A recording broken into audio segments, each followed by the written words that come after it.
have a maple leaf tattooed on your hat? I do not have maple leaf Oh, that was like a Canadian law that everybody gets branded with it. It's a birthmark. It's not a tattoo. We're just born that way. Birthmark. We've had so many people DMing us and leaving comments on our YouTube videos about how terrible Trombone Champ's going to do and the company's going to go bankrupt. To see it do so well on launch day was just like, you know what? That guy can kiss my ass.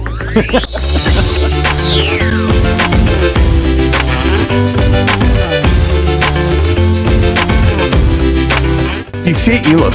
You lose 85 pounds, you shave your beard, you put some glasses on, people are like, oh, it's not even, they don't look like you anymore. Yeah, what the fuck? Get fat in your beard, damn it.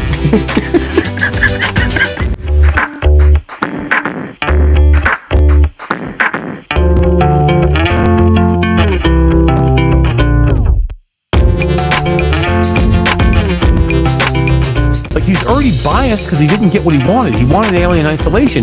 If you want Alien Isolation, asshole, go play Alien Isolation.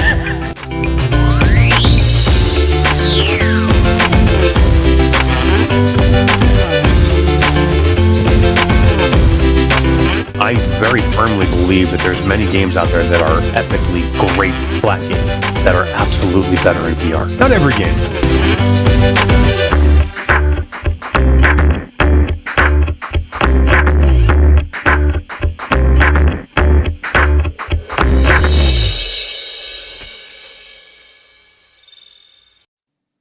What is going on, everybody? How are we doing on this fine Tuesday evening? My name is Eric, and welcome to Reality Bytes. We are a weekly XR talk show that airs live every Tuesday at 9 p.m. Eastern Time, where we broadcast live to Facebook, YouTube, Twitch, Twitter, TikTok, Kick, something other, maybe, I don't know. Is there anything else that we could go live to? I mean, 20 other things? I'm sure I'll find something. Let's go. LinkedIn? I'm in LinkedIn. Fuck that. I keep forgetting LinkedIn. I'm in LinkedIn. I put it in LinkedIn. You did? I did. But before we go any further, let me say hello to my partner from the great Canadian Northwest. He does have a tattoo of a maple leaf tattooed on his ass. And he has Tim Hortons coffee in his veins. He is my favorite Ned Flanders impersonator. That would be Todd Jackson. How diddly, ho diddly. I muffed that a little bit. It's okay. It's okay. You're trying to keep a straight face. Because now that's out of the way, let's move on to the big man in the room and the heart and soul of the VR industry. My favorite man from the desert, Skeeva. What's up, brother? Hey, what's happening, guys? You are in the desert. Look at you. Right now. I am. There's like a robot invasion going on too. It's pretty wild. I mean, with the cloud going down, like I think the end of the world could be happening at some point here. Yeah. With cloud service crashing today. What's that? Yeah, the cloud service crashing. I mean, there was like all kinds of things going on. I don't know. The world is a weird place to be right now. You're absolutely right. It has been for a little bit of time. But not for the next couple of hours doing this amazing show, Reality Bytes. Welcome back, everybody. Sorry we missed a little bit of time, but Todd went on vacation, had to do his thing with his family. I'm like, okay, whatever. I went down and visited Skeeva. Yeah. Yeah. Did you guys get together and did you go see each other? Of course. Uh-huh. Really? Yeah. What'd you guys do? Anything fun? Oh, we went out for a couple hours, had dinner. Yeah, it was great. Nice. Where'd you go? Mhm. Skeeva's favorite vegan restaurant? One of. No, they had a vegan dish. It was good. Tiki hula. Yeah, and I got to see that maple leaf tattoo on Todd's ass. Really? He showed you that? He hasn't even showed me that. He let me smack it. You're not. Look, in the next 5 minutes, can you get Sora to do a video of you smacking Todd's maple leaf tattoo on his ass? Oh my God, that would be great. We could have that in the next 5 minutes, guys. Like that would be amazing. Challenge accepted. Yeah. What is going on, everybody? Thanks for coming in. Thanks for joining us. Like I said, apologize for not being here. We are going to try and be more regular. You know, it's harder to be more regular as you get older. You have to take pills for that. but we're doing our best to stay as regular as we possibly can. I'm hopeful that we can get into a little bit of a rhythm here. I know it's been difficult, but we're working on it. We're trying our asses off. I mean, we're doing it this week, and we have a major game launch this week, guys. Like, but we're still here. We're still doing it. Man, I am stoked for this launch, dude. Oh, let's go. Me too. And we're going to talk a little bit about that tonight, of course, because we have to. Like, I think it's a thing we have to do every show. But let's say hello to the people in chat so we can get that out of the way. We have Q Creator in here, and he's been dropping our timestamps and everything. Todd, just like he always does. He does a great job with it. I mean, literally has them up almost immediately after the show goes live when he wakes up in the morning. I know. I get a text message like an hour after the show. Timestamp's done. I'm like, dude, he's on it. He's on it. Number two in here is Techno Glitch. What's up, brothers? Virtual Steven is here. Todd jumped in and said yo to everybody. Gabriel 004, Daniel Kaz. Let's see, Space Gnome TV. What's up? How you guys doing? Let's see. VR with Jasmine is here. She says she's waiting. She's got the patience of, she's very patient, Skeeva. I could see her waiting forever. Forever. Shubs 345 is here. Not sure. Brondo. Todd. Orland Hooper's here. Orland Hooper's Jack, yo. Yes, he is. Yes, he is. Let's see. Arlen Kundert. Chrome Colossus. Salvador 2390. Michelle B. Bad Robo. What is up, man? Thank you for the V-Racer Hoverbike coverage last week, Bad Robo. You did an awesome job on that, and I'm glad you enjoyed it. Yeah. Hell yeah. And then we got Awesome Tatum sliding in here at the end, and somebody over in X. Wow, X is, you can comment from X now, Todd? It's hit and miss. Sometimes you can, sometimes you can't. So today it looks like you can. That's pretty sick, man. Whoever R is, he's holding. He's holding. Way to hold. That's a crypto term. You gotta know when to hold them. Bitcoin's slumping right now, so I think he's holding. X is still my favorite platform, by the way. It's still my favorite platform too, by the way. I know people hate on me because I like X. Like, I don't want, do I need to get political with every fucking platform that I go to? Like, can I just enjoy a platform? Like, okay, thank you. Let me start on this. All right. Let me get into a little thing here now. I've been ridiculed for the past 6 months because I didn't go to Threads or go to what the fuck Blue is that Sky. other thing? Blue Sky. Yeah. Please oppress me, please. Oh man, really I'm like oppressed. Like literally, Blue like Sky. it's so bad. It's so bad that people are like, oh, how dare? Number one, they're like, how dare you drive a Tesla? I mean, people down here are like keying people's cars or like setting their cars on fire because they have a Tesla. And like, how dare you use a platform like because of this person? Like, I don't give a shit, to be fair. Like, I just want to like go somewhere and like talk to people that I like to talk to, and like I want to put my stuff on there. I want to read and I want to see their stuff. Like, do I have to get political with every fucking platform that we go to? Like, because literally, if you think that all these other platforms are like all the best people and they're doing everything up and up, like you're sadly mistaken. If you think everything's fine on Threads and you think everything's fine on Blue Sky and there's no bad people there, you're out of your fucking mind. I'm telling you right now. I'm just telling you right now, you're out of your mind. That's like people like a couple years ago. Well, I'm not giving Meta my money. I'm not doing that because they're taking my information or they're stealing this. But you're the fucking same people that have a fucking Google in your fucking house, your Google Doc or your Google Home. It's listening to every fucking thing you do. And you're like, hey, Siri, or hey, hey, Google, or whatever. Stop saying that. My house is going crazy. Oh, and you're like, and then you're like, well, but I'm not going to give my information to this other one because these companies are better. Fuck, they're not better. They want your money. They want your information. They all want to make money. None of them are like the end all be all, like benevolent, beautiful people. They're looking out for you. Just use it for what you want to use it and then throw the rest away. Like it drives me nuts that people want to politicize everything in the world. Can I go into my fucking Facebook feed for 5 minutes without seeing somebody talk about politics and the government? Like literally, I'm like, guys, I want to see pictures of your fucking dog or your fucking wife, or your kids, your ugly ass kids. I want to see food porn. Do I need to see you pissed off about the Democrats or the Republicans or whatever? I don't even give a shit. I don't care. I don't care what your political beliefs are. Don't puke it out onto my Facebook feed and bring your hate and look, you think these politicians give a fuck about you? Like 2 of my best friends are like arguing with each other like destroying Children. their relationship on Facebook because one is a Republican and one's a Democrat. And they're fucking laughing at you two. They're laughing at these two people like, what in the God's name? Like, why would these two people end a relationship they've had for 30 years because one wants to support Trump and one wants to support the liberals? Like, who cares? They don't give a shit. You think any of them are good? They're not. There are very, very, very few politicians in the world that give a shit really about anybody. They give a shit about themselves. They sit there and laugh that we destroy each other on Facebook.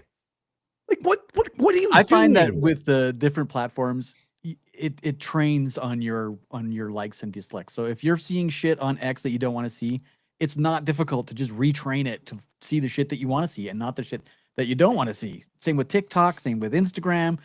I don't see political shit anywhere. My wife sees it all the time because she just loves feeding off this political nightmare. I hate it. Let's get a platform that's all politics. That's all you can do there is talk politics, and everybody go there and just spew your garbage, and then keep all your happy. Isn't that what shit Truth to the other Social's for? platforms. I have something cool for the X haters and the Tesla haters. Hold on, check this out. It's really God. hold on. Here it is. Yeah. I love that. That's amazing. I've seen a bunch of Tesla owners in the States, especially in southern states, who, like you say, because everybody hates Tesla, that are rebranding their cars with like Honda logos and Volkswagen logos because they don't want the guy that doesn't actually know that it's a Tesla to know that it's a Tesla. It's bad. Like That's bad. For a while, I wouldn't leave my car outside of the garage. Look, I like terrifying. Teslas. It's a great car. I've owned a lot of cars in my life, a lot of shitty cars in my life. Tesla is a great car. I don't want you can't deny it. Like, and you know what? I don't care who owns the company. I don't. I want to enjoy my fucking car. Like, I want like if I didn't buy a car, you think like do you think like Ford is like the best company in the world and not like doing bad shit? Do you think like any of these companies are like out to like help you in any way? They're not. Why would you deny yourself what you want because you don't want to give your money to somebody? Like that makes zero sense to me. Other people are going to give their money to somebody. It doesn't matter. Like, if you want something, it doesn't mean I support anything. It means I want the Tesla because it's a good car, and I want to go to X because that's where I see other people and I want to comment. I want to see what their cool stuff is. But stop giving me your garbage. Hell yeah. I don't care.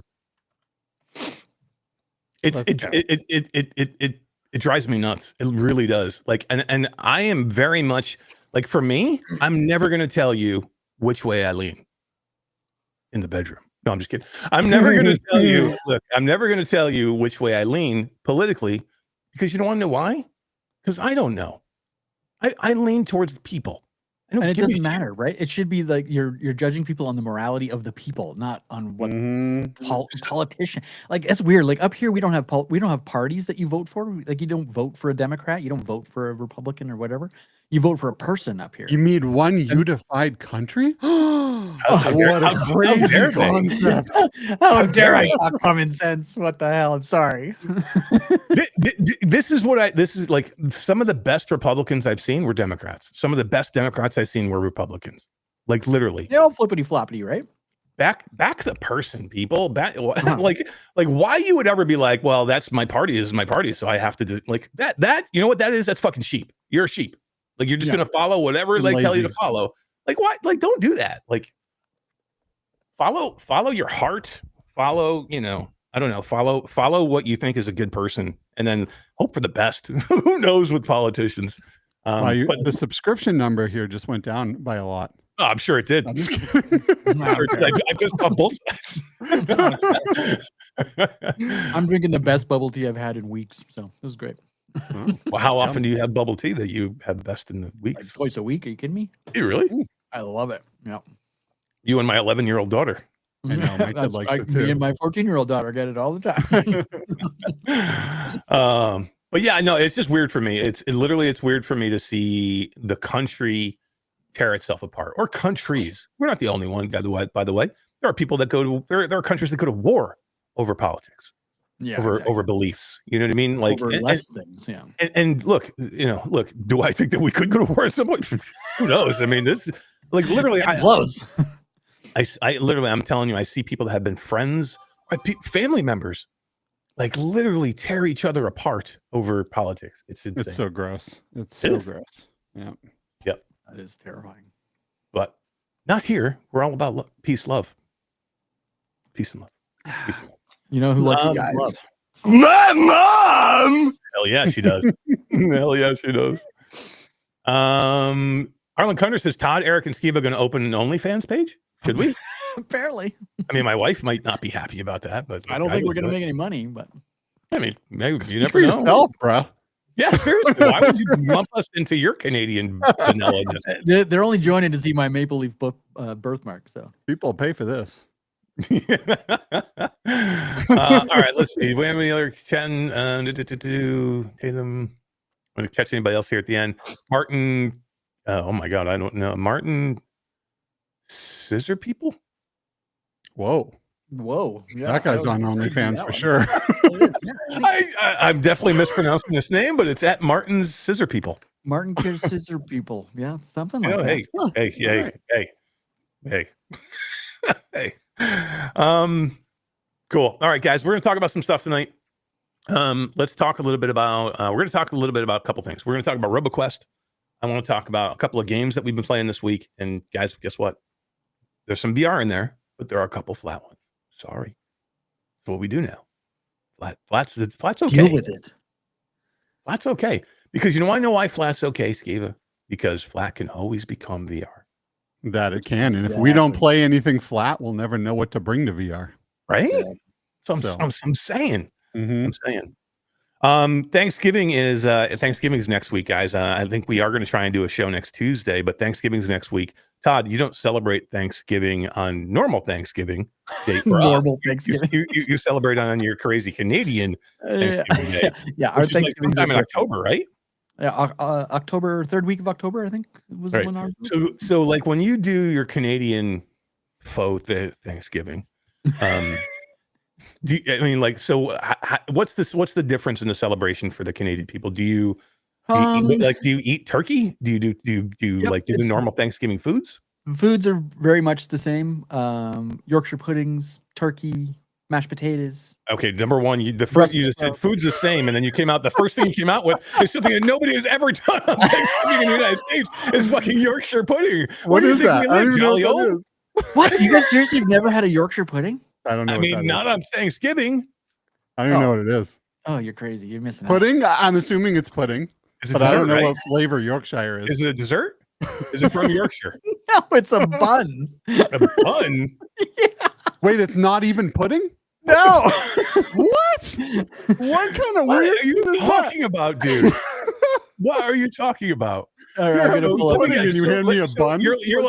So here's my question to you. I'm like, hey, Todd, like, is the food the same? You're like, yeah, pretty much the same. Yorkshire pudding. And we're like, what the hell is Yorkshire pudding? Like, I'm talking mashed potatoes, gravy, yams, like, I don't know, like green bean casserole. Oh no, stuffing. Not that, but stuffing. Yeah, stuffing. Here, Yorkshire puddings. That's not pudding. That's not pudding. Pudding is like so Jello. Freaking good. You guys gotta try these if you've never had them. My God, I like chocolate pudding. Yeah, me too. Chocolate pudding. I mean, there's a lot of puddings that I would like. The biggest difference I would say is we don't have a crazy every man for themselves killing spree. I mean, shopping spree the day after that you guys call Black Friday. You don't do Black Friday. No, we have Black Friday that matches your day. The sales aren't nearly as crazy as what you guys get down there. So like, what's the 28th? I guess is Black Friday this year for you guys. So that's our Black Friday too. So like Amazon would have a Black Friday sale that we get an Amazon sale as well. Or that's why they call it Black Friday, bro, because it gets dark. Oh Jesus! Yes, it does. You want to talk about families tearing each other apart? How about like two right? women I've seen videos fighting over a cabbage patch doll for their kid in the 80s. In the 80s, two women fighting over a Cabbage Patch doll that they want to get their kid for Christmas. Yeah, right. People getting trampled for those things. Yeah, no, we don't do that. America. America. America. Black Friday, Cabbage Patch Dolls. We have a Jazz exciting in chat. What's up, Jazz? How you doing? Hey, what's up, Jazz? Jazz, we were just talking. Skeeva had a great idea earlier before the show started that we should air the new Roboquest trailer here tonight. It was all Skeeva's idea. I'm like, Skeeva, that's all my bold, idea. dude. All my idea. Skeeva, that's bold, but like, I'm like, hey, I'm all for it as long as you take responsibility for it. He said, "Fuck yeah." He's like, I'm owning this company. Exactly. That's exactly how I done. Yep. I mean, come on. What a way to air this new exciting trailer. Look, we've done a few trailers now for RoboQuest. Let me just say, I don't know how Carl does it, Wonderbar, who's one of our main trailer guys. I don't know how he keeps coming up with better and better trailers. Like like when you do like a teaser trailer, an announcement trailer, and then like a middle trailer for another showcase, and you're just trying to show some stuff off. I think we've done 3 or 4 trailers. How does he keep coming up with better and better trailers? Like, wait till you guys see this new trailer. It's going to blow your fucking minds. He is so talented, man. Like, people think, trailer, you just get some game footage and you edit it, right? But like, he's got to go in there. He's got to get good at the game. He's got to get far in the game. He's got to become an expert, and he's got to make it look amazing. And he does. And he kills it, man. He kills it. All these different scenes have to match the beat. So when he's doing it in his head, he's listening to that song or thinking of that song while he's doing stuff. And then he goes back and edits. And if it doesn't line up with the beat, he's got to go do it again. Yeah. Jasmine says bro in chat. I think that means yes. I think that's an affirmative. I think that means like, yes, Skeeva, I give you full like go ahead and support. For sure.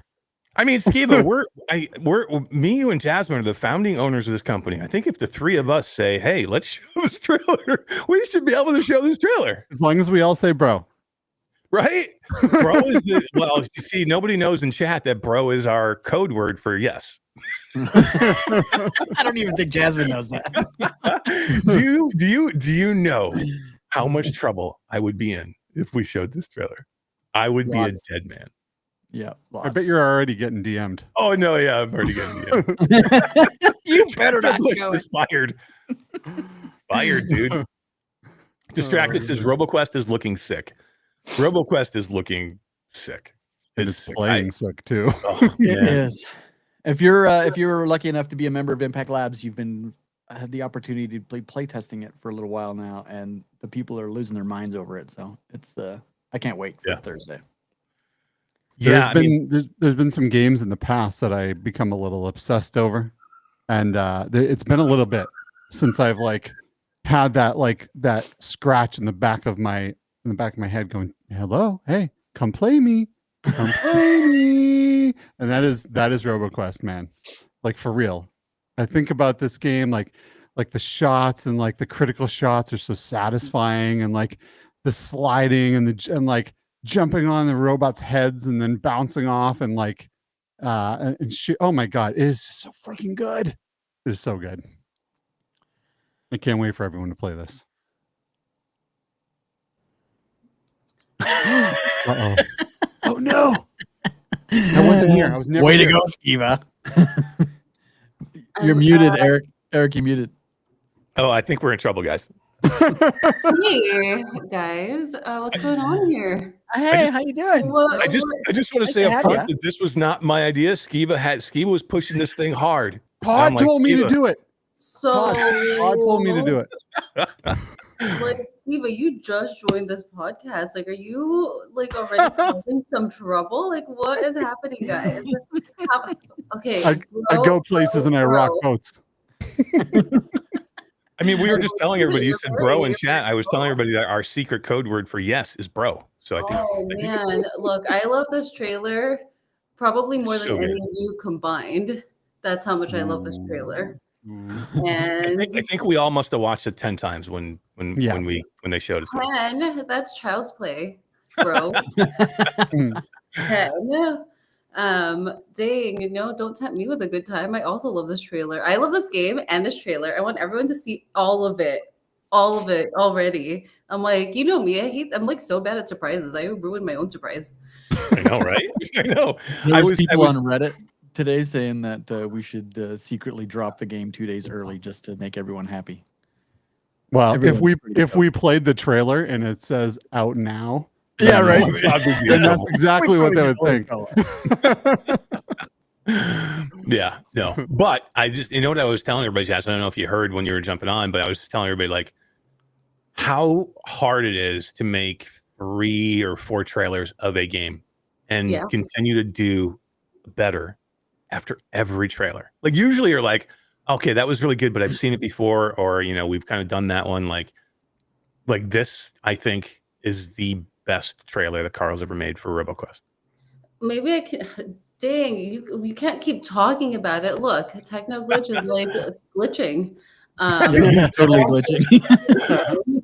But yeah, so I don't know if you all know this about Carl. He actually studied film, and he like majored in it and everything, and it was his dream. But just for life reasons, he wasn't able to finish that degree and ended up working in his current career right now. Never thought he'd be able to do anything creative again until we saw some of his stuff online, and we were like, who is this guy? He's really good. Contacted him, never had any experience with any of these things, and turns out just to be like insanely talented. Like he told us that he listened to over 1,000 songs until he picked the perfect song for this trailer. Like that's how good it is. It is pure cinema, as the kids would say. I don't think you guys would know what that means, but that's what the kids are saying nowadays. It's Pure cinema? Yeah. Why would we know it? Old. I have an 11-year-old daughter. I know these things. Yeah. Hey, look. Hey, you know, I got this. 6'7". I am 6'7". Hey, Yeah. Hey, but do you know this one? 4'1".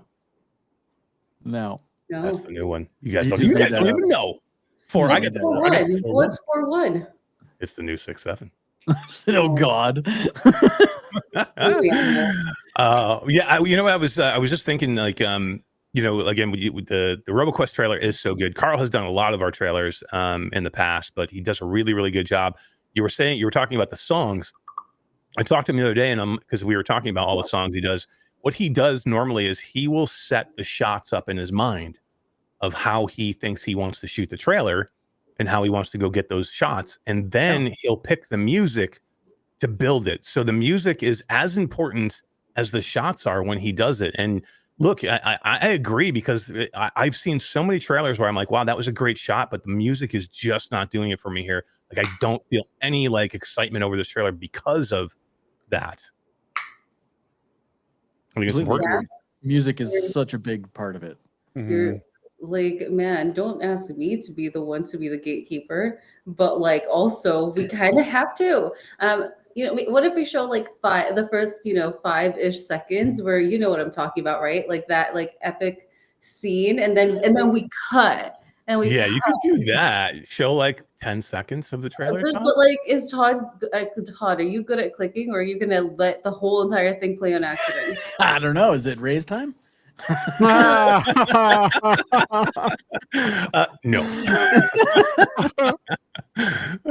Too funny. I have to smack How that does maple leaf a one little get harder. to read trailers for Impact? I mean, just tell us that you want to make a trailer and then do a banger job, and then that's it. And then your trailer will be the one that's showcased. It's a very high caliber though. Carl and team have really, I mean, they've exceeded all of our expectations. That's for dang sure. So, but yeah, if you're interested, let us know. Yeah, for sure. We have some of the best trailer people and content people on our team. Like, the team at Impact Reality, who takes care of our publishing titles at Impact Inc. and our clients from Impact Reality PR and marketing, and then, takes care of all of our own internal games. Yeah. Like they work hard. They work hard over there. The entire company, man, it's crazy. It's crazy how both halves of the company, whether it be Impact Reality PR and marketing that's handling all publishing and, clients, but then you have the entire development team working on several projects at one time, and just killing it. Like RoboQuest is coming down to the wire, going to ship on Thursday. And man, I'm telling you, I have more fun in that game now today than I have when I found it a year and a half ago. That game has probably made me cry more than any other game. For both the good and like stress reasons. Like this game was so hard. I don't think y'all understand how hard it is to bring this game to VR.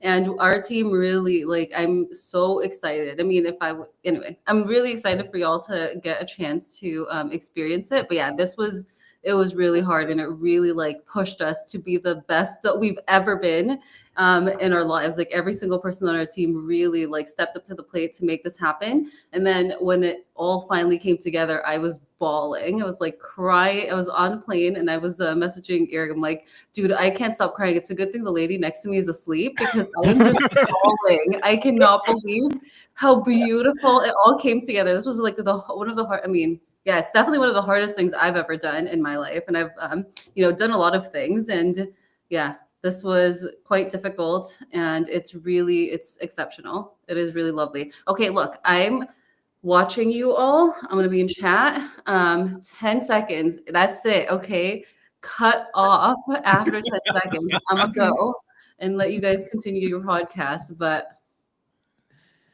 She's watching, Skeeva. Like, I'm just letting you know. Thanks for coming in, Jazz. That was fun. You're definitely in trouble, Skeeva. Yeah. I'm the only non-founder in this group, so I ain't touching that fucking button. Sounds like I really can get fired. Can I just say too, like I don't want to be the echo chamber here, but our team is made of such freaking legends of just super talented, ultra passionate people that have gotten into this industry to build what they believe in. And oh my God, are they so good at what they do? They're just they're just amazing, man. And it's been such an honor to work alongside all of these people. Like, for real. Amazing. Definitely the dream team. Oh, Eric's muted again. Sorry, my dog keeps barking, so I'm in me. In between, like, yeah, and look, exactly what you're saying. It's tough, like, because it's tough to call them all out. We have a huge team. Like, you can't call everybody out. I would love to, but I will call a couple people out just on the trailer stuff, on the impact. There's so many developers, that, and some have gotten some airtime, like Svetten, who is the creative designer, the lead designer on the project. Did a great like interview for the with Emily, who is another creative designer for Roboquest during the VR showcase with Jamie Feltham. So they had some airtime there.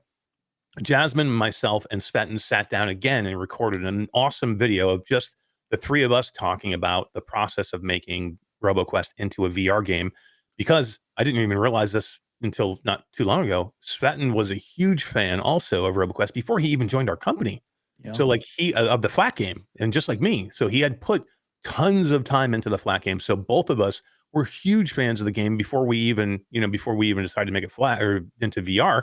And then he joined the company afterwards when we started the project. So and he has brought this thing, to where it is now with Jasmine and with the rest of the team, Zoe and the art team and the amazing art team that we have, and then Kabbalistic, man, what a legend. All of these guys. Cab has done some of the best mods out there, working on, the Far Cry mod and working on, of course, Half-Life 2 VR mod. And then, he has been the lead developer for Roboquest since the beginning. But let me call out a little bit of the people that you don't see, right? Well, these are the content people on the impact PR and marketing side. You don't see them out from behind the camera very often, except for maybe a few that do podcasts. But you got Baz, who is another one of our content creators who has made some amazing trailers on her own. We talked about Wonderbar making trailers for us and doing an amazing job, which maybe you'll see a little bit of this new Roboquest trailer here in a minute.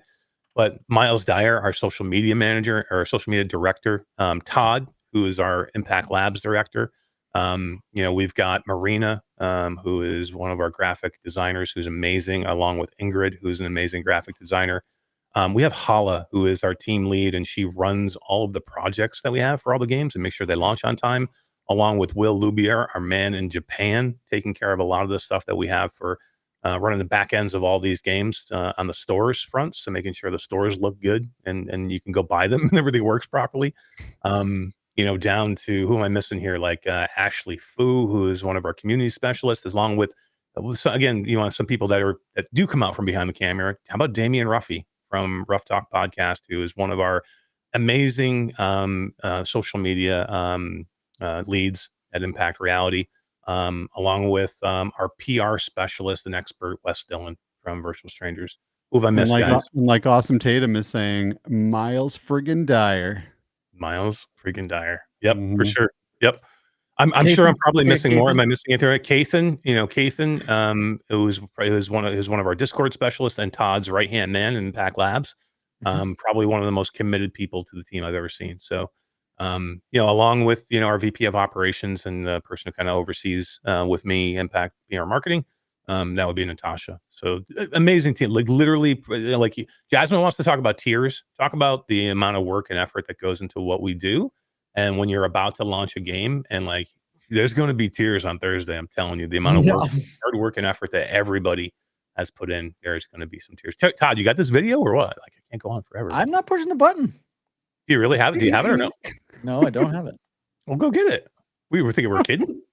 Did you think I was kidding when I said I'm not pushing the button? We're only going to show 10 seconds of it. All right, let me. Michelle B says Haruku. That's right. Haruku is now Kathan. Kathan is Haruku. Yeah, and look, I mentioned a whole bunch of people on the Roboquest side and development. Our CCO Elliot Tate, who has worked on a lot of the creative on Roboquest as well, trying to make sure that game feels like a VR game and plays like a VR game. And then Jasmine, who stepped in and started producing this game. Jasmine produced Trombone Champ, and then she stepped in and took over the reins producing Roboquest and has brought it to the finish line for PC and PlayStation coming up Thursday. And then we'll have a Quest launch next year. But so many people. There's so many. Like I said, I can't name everybody. There's just too many people. But I just wanted to make sure I mentioned some of the people that you don't hear their names a lot. I think it's important, or see them a lot. I think it's important. Mm-hmm. And then Skeeva. He holds all of us together. He's the straw that stirs the drink. Right on. Thanks, dude. Hell yeah, man. I love working with this team. Hell yeah. Incredible. Yep. Incredible people. So talented. It is.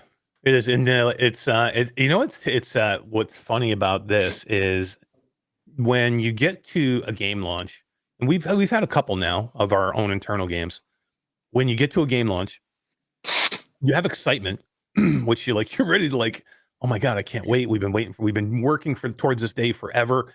But then you get the fear and the nerves and the anxiety. Like now it's going to be out in front of everybody. Like it's going to be here. And is it, and we're all perfectionists. So we're like, is it perfect? Is it good enough? Is it perfect? Like, is everything, did we do everything that we could do?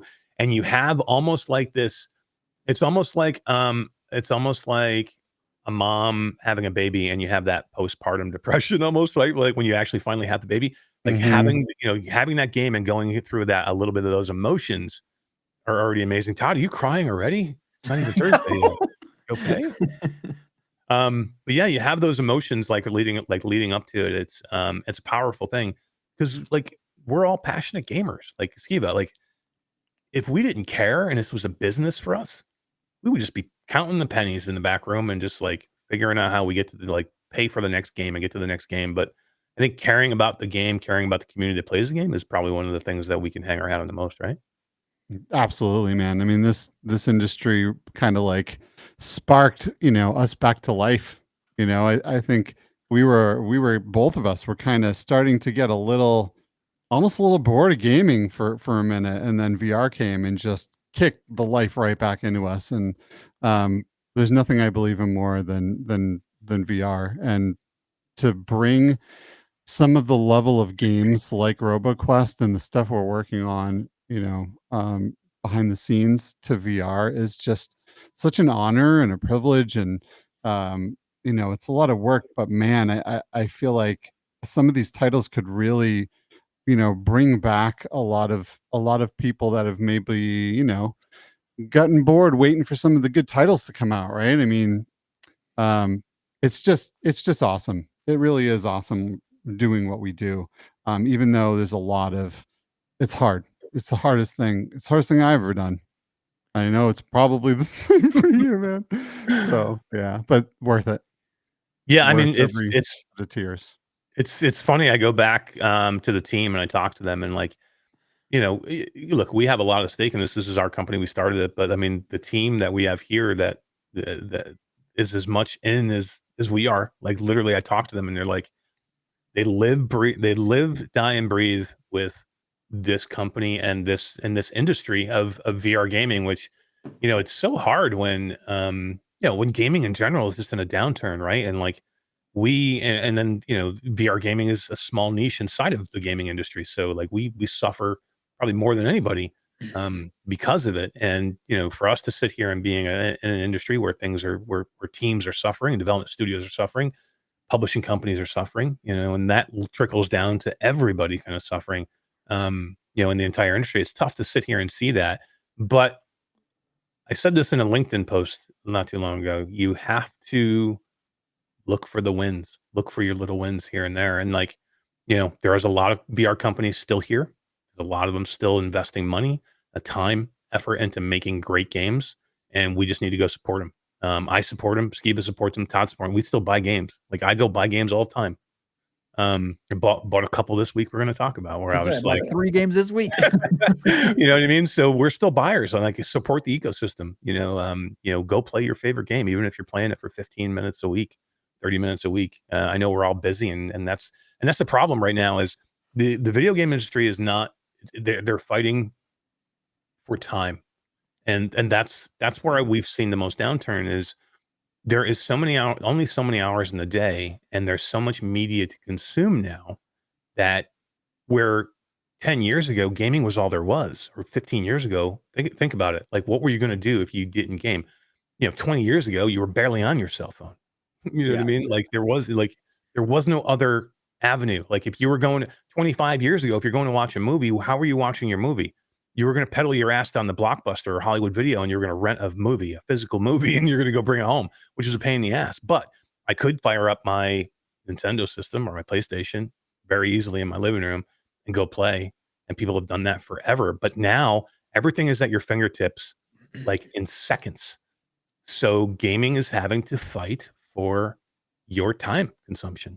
And that's where it is now. So for me, like it's like, go find 20 minutes, 30 minutes, 40 minutes, an hour, a couple hours a week, and go play the games that give you enjoyment in your life. That's yourself in these games. Don't just put yourself through the motions. Find games that you can just lose yourself in. Like we're going to talk about some games, but these games have just taken my stress level from here to here, just by going in and playing for a couple hours a week, like you say. Like, yeah. I don't know. These games are also fighting for your dollars. Like we're in a time where groceries and gas and everything is the highest it's ever been, and people don't have much extra anymore to spend. And so when you buy a game, it's got to be good. It's got to be good. Yeah. Mm-hmm. Who is Michelle B says, remember camping out at GameStop for midnight releases? I absolutely do.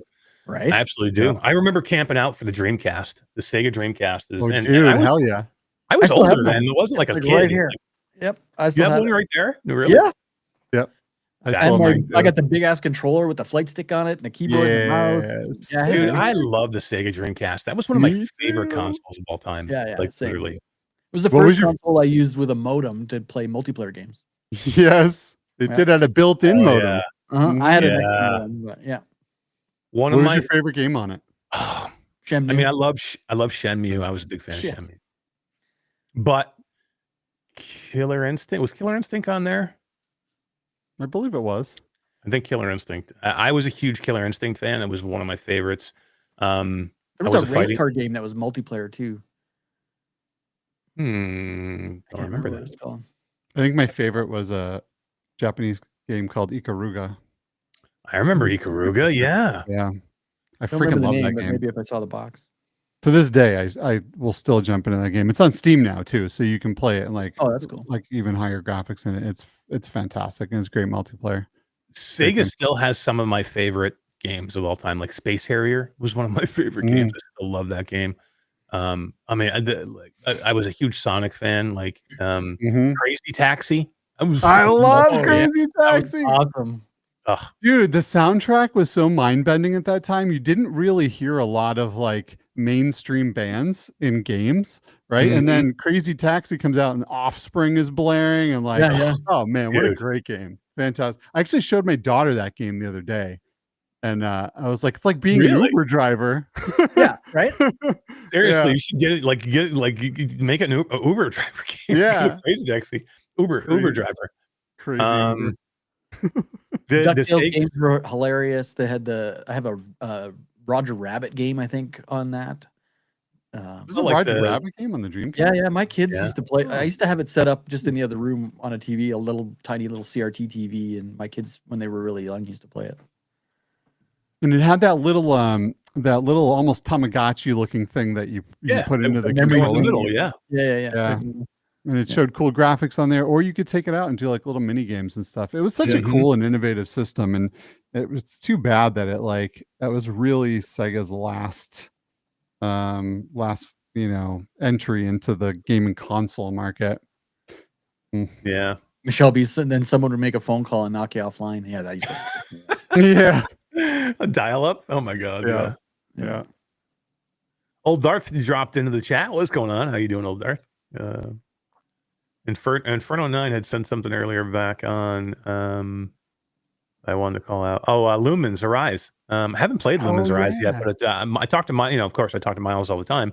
Miles Dyer loves it. Like, he loves it. Was just playing. He played it for on stream the other day on his live Let's Play. But then he said he was just been playing it because he wants to play it like even afterwards. This is a new Lumens game? Yeah, it just came out. Wow, I haven't played Lumens since the original PSP. Wow. Yeah.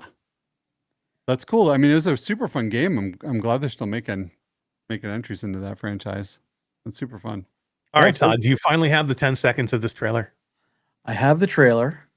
And as long as my finger works, we'll only watch the first 10 seconds. All right. Let me preempt this by saying this is a badass trailer. And you're only going to see 10 seconds of this amazingness. Yeah. And then Jasmine, close your eyes. And the team is probably going to freaking kill us for showing us. But I want to like brag about them.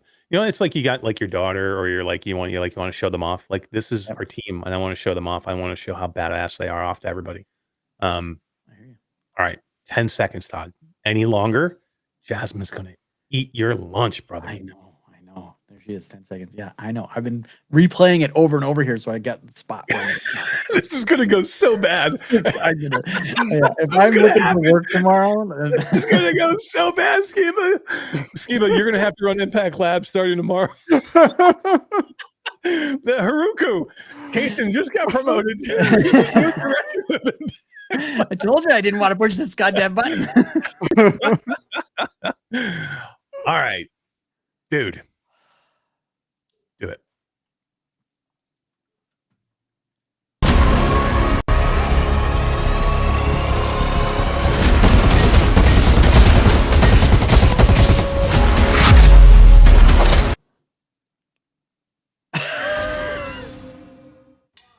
What are you going to do now? My massive galaxy spanning stream. Boy, that was 10 seconds too. It was exactly 10 seconds. Wait, all I could really see was your volume bar on top of it. You had your thing right in the middle. Only you guys can see that. Yeah, you kind of ruined it. But only we can see it. Only you can see that. Yeah. Oh, okay. Yeah. All right, cool, nice. It's pretty epic, I gotta say. I mean, look, that's a super small tease. I mean, the video is like a minute long, so it's so good. You did get to see the shot that one of the shots I love the most. Is like pounding. I'm not really Todd was gonna have a heart attack. Have a stroke. It was a perfect cut because you cut right at one of my favorite parts of that trailer, which is that slow motion slide. Yeah. He's got the AK and he ejects the magazine and he slow-mo pops the new magazine to the weapon. So sick. So sick. It gets better from there. It literally gets way better from there. Inferno 9 saying that the new Lumens Arise is VR compatible too. Oh, it is VR. That's know what that. I'm saying. Miles played it on PSVR Miles has too. been playing on his Let's Plays on PlayStation VR. Okay, cool. But man, I can't wait for that trailer to come out. But even more, I can't wait for the game to come out. Man, anyone here that does not buy that day one is seriously missing out. So yes, 100%. So let me plug a couple of things. You can keep your lunch, Todd. As was in chat, she goes, I like lunch. Yeah, you can keep your lunch. Good job, Todd. Good job. So there's two things I want to promote. Keep an eye on Wednesday. You may see some people playing some RoboQuest. Keep an eye out. You may see some people in some of your favorite influencers live streaming. Maybe RoboQuest Could happen. And I'm going to join Miles Dyer on his show on Wednesday at either 4 or 5 p.m. Eastern time to talk RoboQuest. And maybe we'll have Miles live stream it as well that day. And then Thursday night, which is our old time for the show, I'm going to live stream RoboQuest back on the channel. I'm going to start live streaming again, Todd. Yeah. I'm going to start live streaming again. So I'm going to probably start live streaming some flat games too, just because. Awesome. I'm not see, Jasmine, we have different definitions of things. I'm promoting things, not leaking things. Promoting. It's just semantics. This is better. Todd, It was AI Todd. It wasn't me. Yeah. Oh yeah. I didn't push the button. Too funny. But yeah, keep an eye out for Wednesday. I'm not going to say who, but I'm just saying you might see some people out there maybe doing some stuff. So it'd be very cool. Keep an eye out for your favorite content creators. Inferno 9 says getting Roboquest VR and Kirby's Air Ride on Thursday. That's a good mix. I don't mind that at all. What do you think, guys? Nice, Kirby's Air Ride? nice. I like Kirby. That's one Kirby's tough cool. cream puff. Right. Yeah, it is. Oh my god. Cool. All right. So RoboQuest coming. Can't wait. Super excited. Last thoughts on RoboQuest, Skeeva, Todd? I'm just excited to see what everybody thinks. Like, we've put this through so many Q&A tests and so much love and passion into this title. You know, everyone just kind of exploded when we came out with V-Racer on PSVR 2, and the community has just come around and rallied behind us, thinking, you know what, like, these guys know what they're doing. V-Racer is a freaking amazing game. Wait till they see RoboQuest. Next level. Yeah, pretty cool. Now the only problem is can we keep going up? That's our. Todd, you know some of our lineup. We're going to keep going up. I know, but I don't want to say what they are. I can't say what they are. We're going to keep going up, though. That's for sure. No, RoboQuest is amazing, and I can't wait to play it. And I can't wait to like hear what some of my friends think about it, and even like family, and like it's just so much fun. And I just can't wait till the world gets their hands on it and has the same joy and smiles playing that game as I do. You know, it's a stressful world, and taking it out on those robots is just wonderful. Satisfying, right? It really is. One last thing I do want to mention before we move on from RoboQuest. None of this, and I mean absolutely none of this, would be possible without the amazing team at RyseUp, who made the original and who have worked with us hand in hand over the last year and a half. Hell yeah, to bring this game to VR. And when I'm telling you that, like, and you know, this team has worked on RoboQuest for a long time, like 10 plus years they worked on the flat game.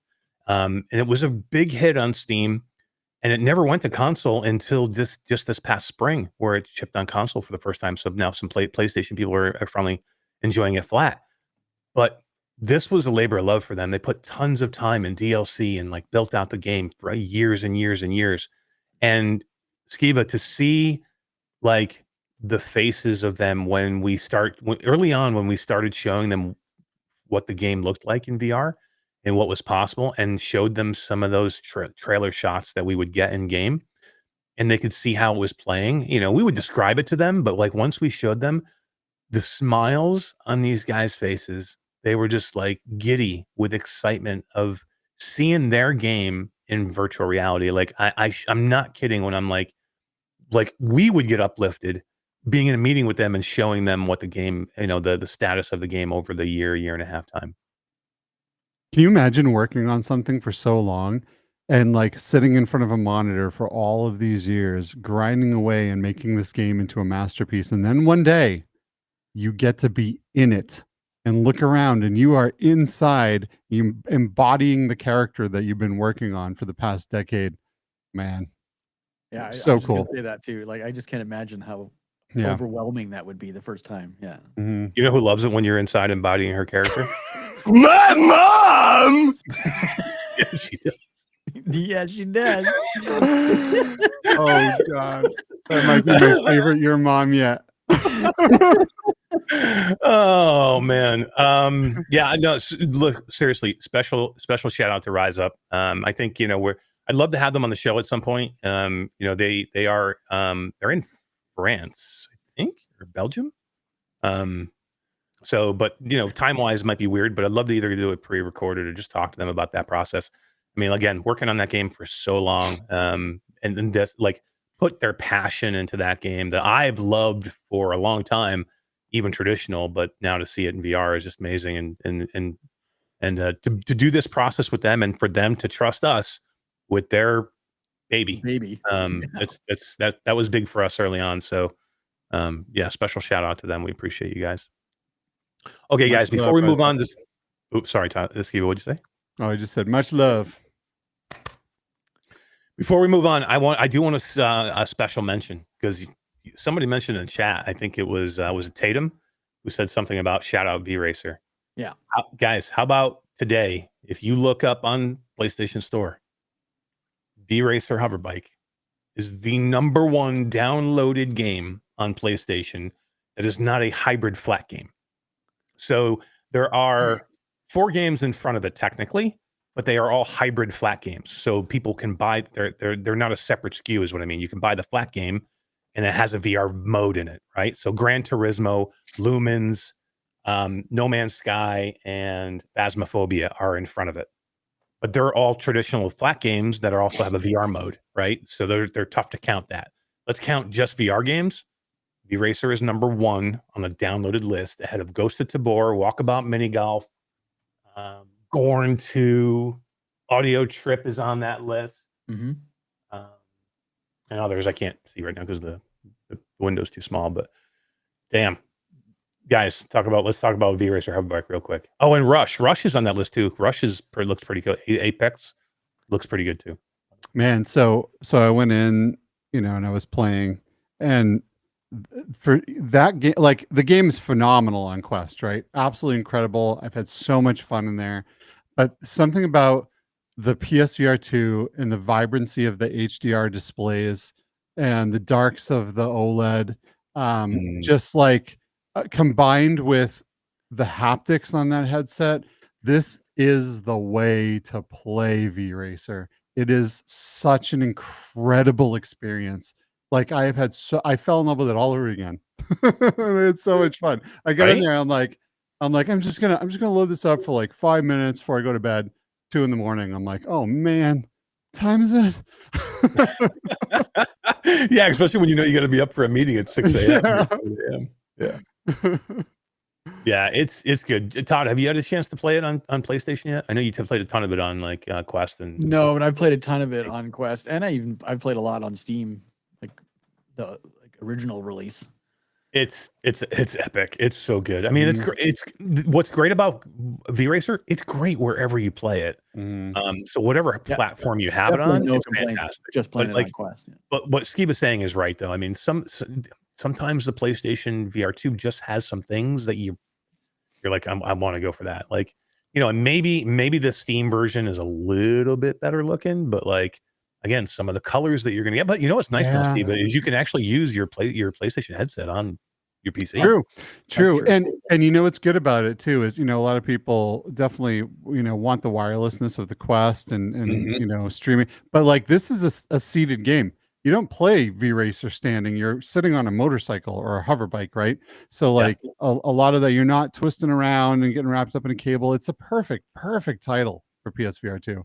It really is. Like the displays, like go into Tron mode and check out the HDR displays on the PSVR 2 headset. Phenomenal. It just looks incredible. And that rumble in your face, it's just so good. It's That'd so be good. cool. Yeah. It is. Yeah, I've been having a ton of fun in there. And I just want to say thank you. Thank you to, the community, the support for that team and that game. It's been special. Shadow dropping it on, on our PlayStation VR 2 day on Brian Paul's channel. But the amount of love and support from the PlayStation VR 2 community for that game has been awesome, and we love seeing it, man. That's our first game that we have that worked with published in house that we've had as a number one. So that's pretty special. Yep. Hopefully We love the game cats. We do. Hell yeah. We keep bringing games to PSVR. Yep. Hopefully, with that more support, we'll get number one and number two with Roboquest and V-Racer up there. Can you imagine? That That's would a be screenshot sweet. that we'll be framing. Yeah. Hell yeah. Yeah, I mean, look, if you look at it, we have in the top 10, well, in the top 12, we have two. We have Audio Trip and V-Racer Hoverbike. So Yeah. Audio Trip's another special one too. Like, we helped develop with the developers. We helped develop the PlayStation version of that in-house.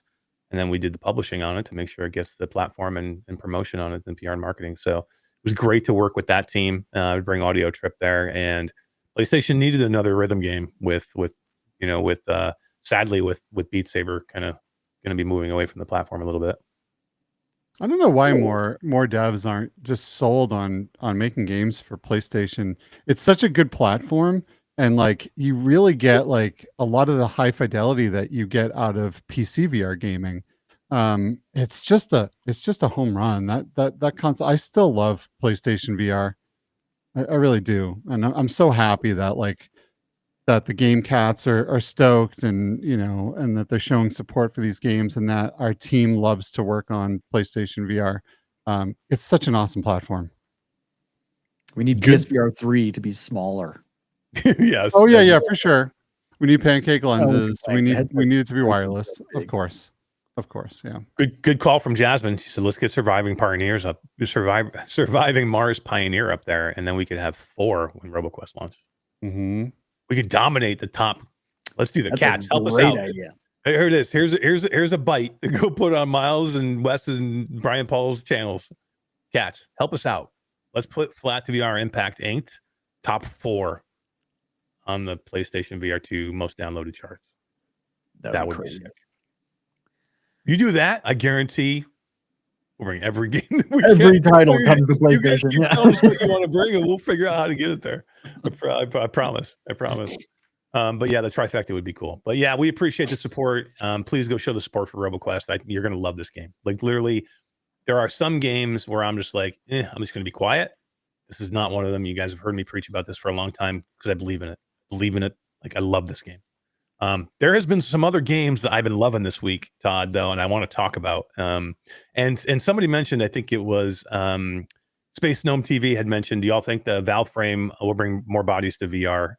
And we're going to talk about Valve and their lineup of stuff coming up here shortly. But I want to talk about some games real quick as we move away from VR and we move into a flat game that has completely hooked me. And I'll tell you when marketing works. This happened to me on Friday. I was scrolling my Facebook feed, as old people do. And and I'm scrolling my Facebook feed, and I get a feed. I get an ad. It's just an ad for this game, and I'm looking at it. I'm like, that looks freaking awesome, man. Because the ad has a trailer that plays automatically as you scroll by it, which is awesome. I love that. You don't have to click on anything; it just does it. It catches my eye. It looks great. The name of the title has Rogue in it, and I'm like, ooh, I'm a roguelite fan. This looks awesome. Now, a lot of that stuff I see on there, guys, is normally shovelware. It's normally shit garbage that they just like pound out money into to try and steal your dollars out of The it. trailer looks awesome, but the game looks nothing like the Exactly. Yeah. So, but I take a chance on this one and I click on it. It brings me to Steam. Awesome sign already. I'm going to Steam and not a mobile thing. So it brings me to Steam and I look at the game and it has almost 6,000 reviews. Launched in August, has almost 6,000 reviews and very positive. And then I start reading and like, man, this is great reviews. I look at the trailer, I look at the screenshots. I'm like, dude, this game looks sick. I'm liking the looks of this game, and I went and we talked about this earlier. I bought it. Like I'm gonna go buy it. Like their advertising money worked because it just got me to go buy this game. And I didn't just buy the game. I bought the pack that goes with it, the deluxe version, because it's got weapon skins in it that I freaking wanted. Of course. All right, Todd, let's take a look at this game that I have quickly put almost 12 hours in already since Friday. Oh my god. Since Friday, 12 hours. Who are you? I can't.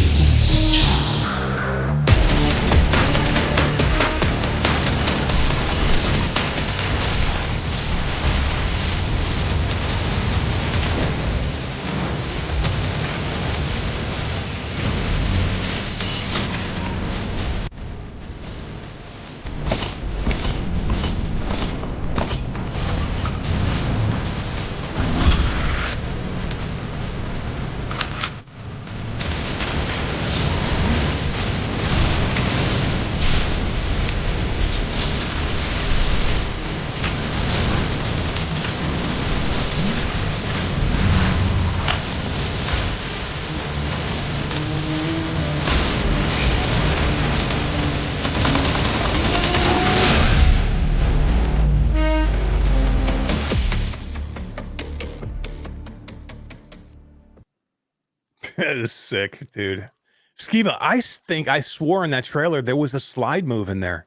Did you notice that?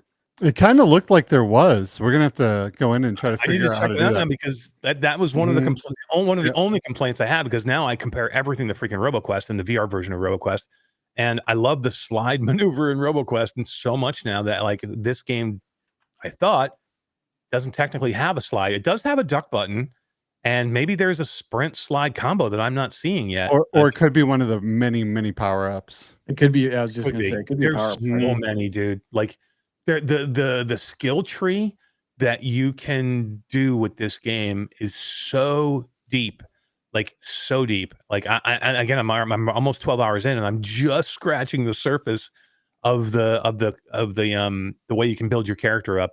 Because you know it's a classic roguelite. Like, and I know people are like, I don't no more roguelites. I'm like, come on, guys, when it works, it works. I don't know what to tell you. Like, it's great, fun gameplay. When they're done badly, yeah, they suck. Like, because they make you not want to keep going. But when I die and when I'm on a great run and I'm kicking ass and something happens and I'm like, holy fuck, now I'm screwed, and then I end up dying. Yes, if it's so frustrating that I don't want to go back, that's a bad road. Like, but if I'm like, I'm going back in, just give me one more run, and all of a sudden, like Skeeva said earlier, it's fucking 2 a.m. and I'm like, I got to be up in 3 hours, but I'm still playing it.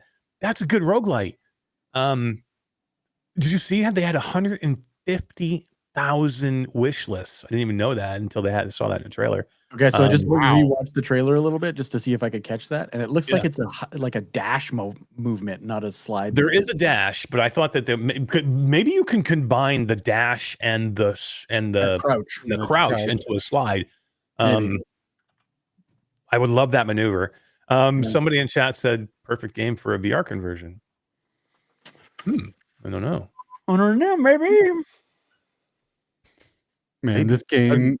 Imagine this game is gorgeous, guys. It so reminds me of like a Doom game by id Software or something. Like it's really pretty, and it's very satisfying. Like getting hits on the baddies in this is really like ultra satisfying. There's like a huge variation just from what I saw in the small amount of time that I played it.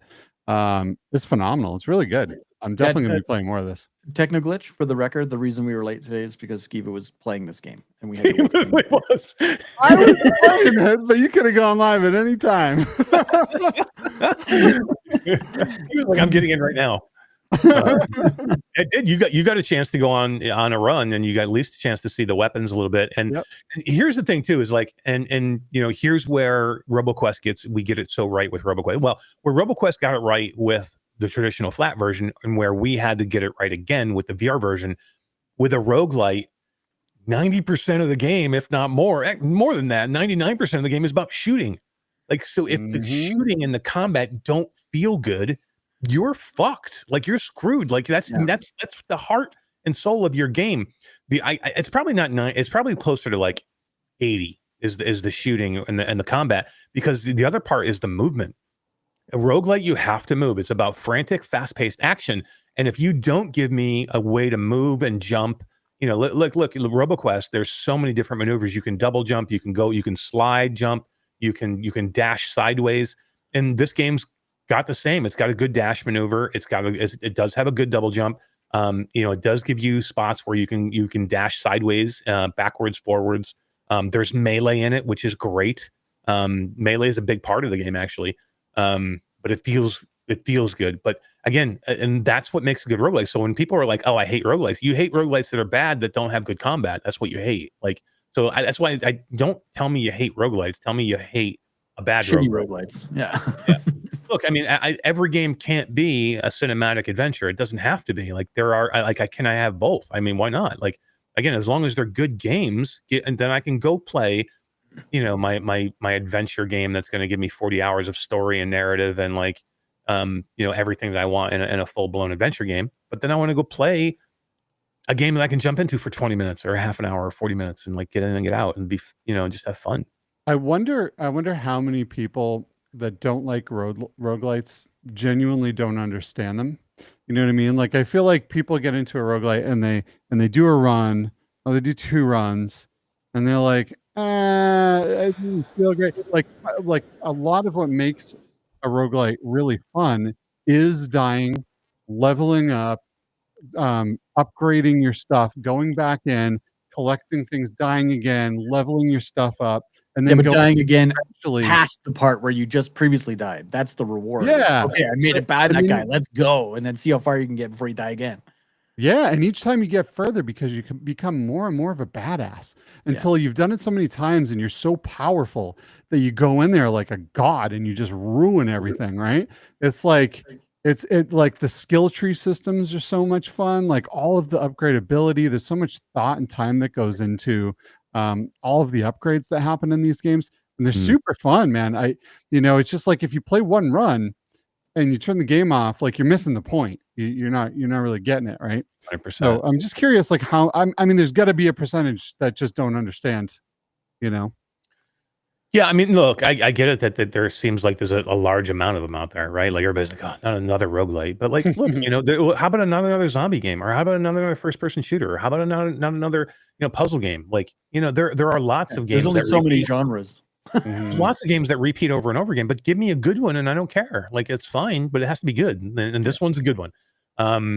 Lots of weapons. Did you get a chance to go to the weapon machine to see all the weapons that are unlockable? Yeah, I did. There's maybe not as many as RoboQuest, but it's close. Yeah.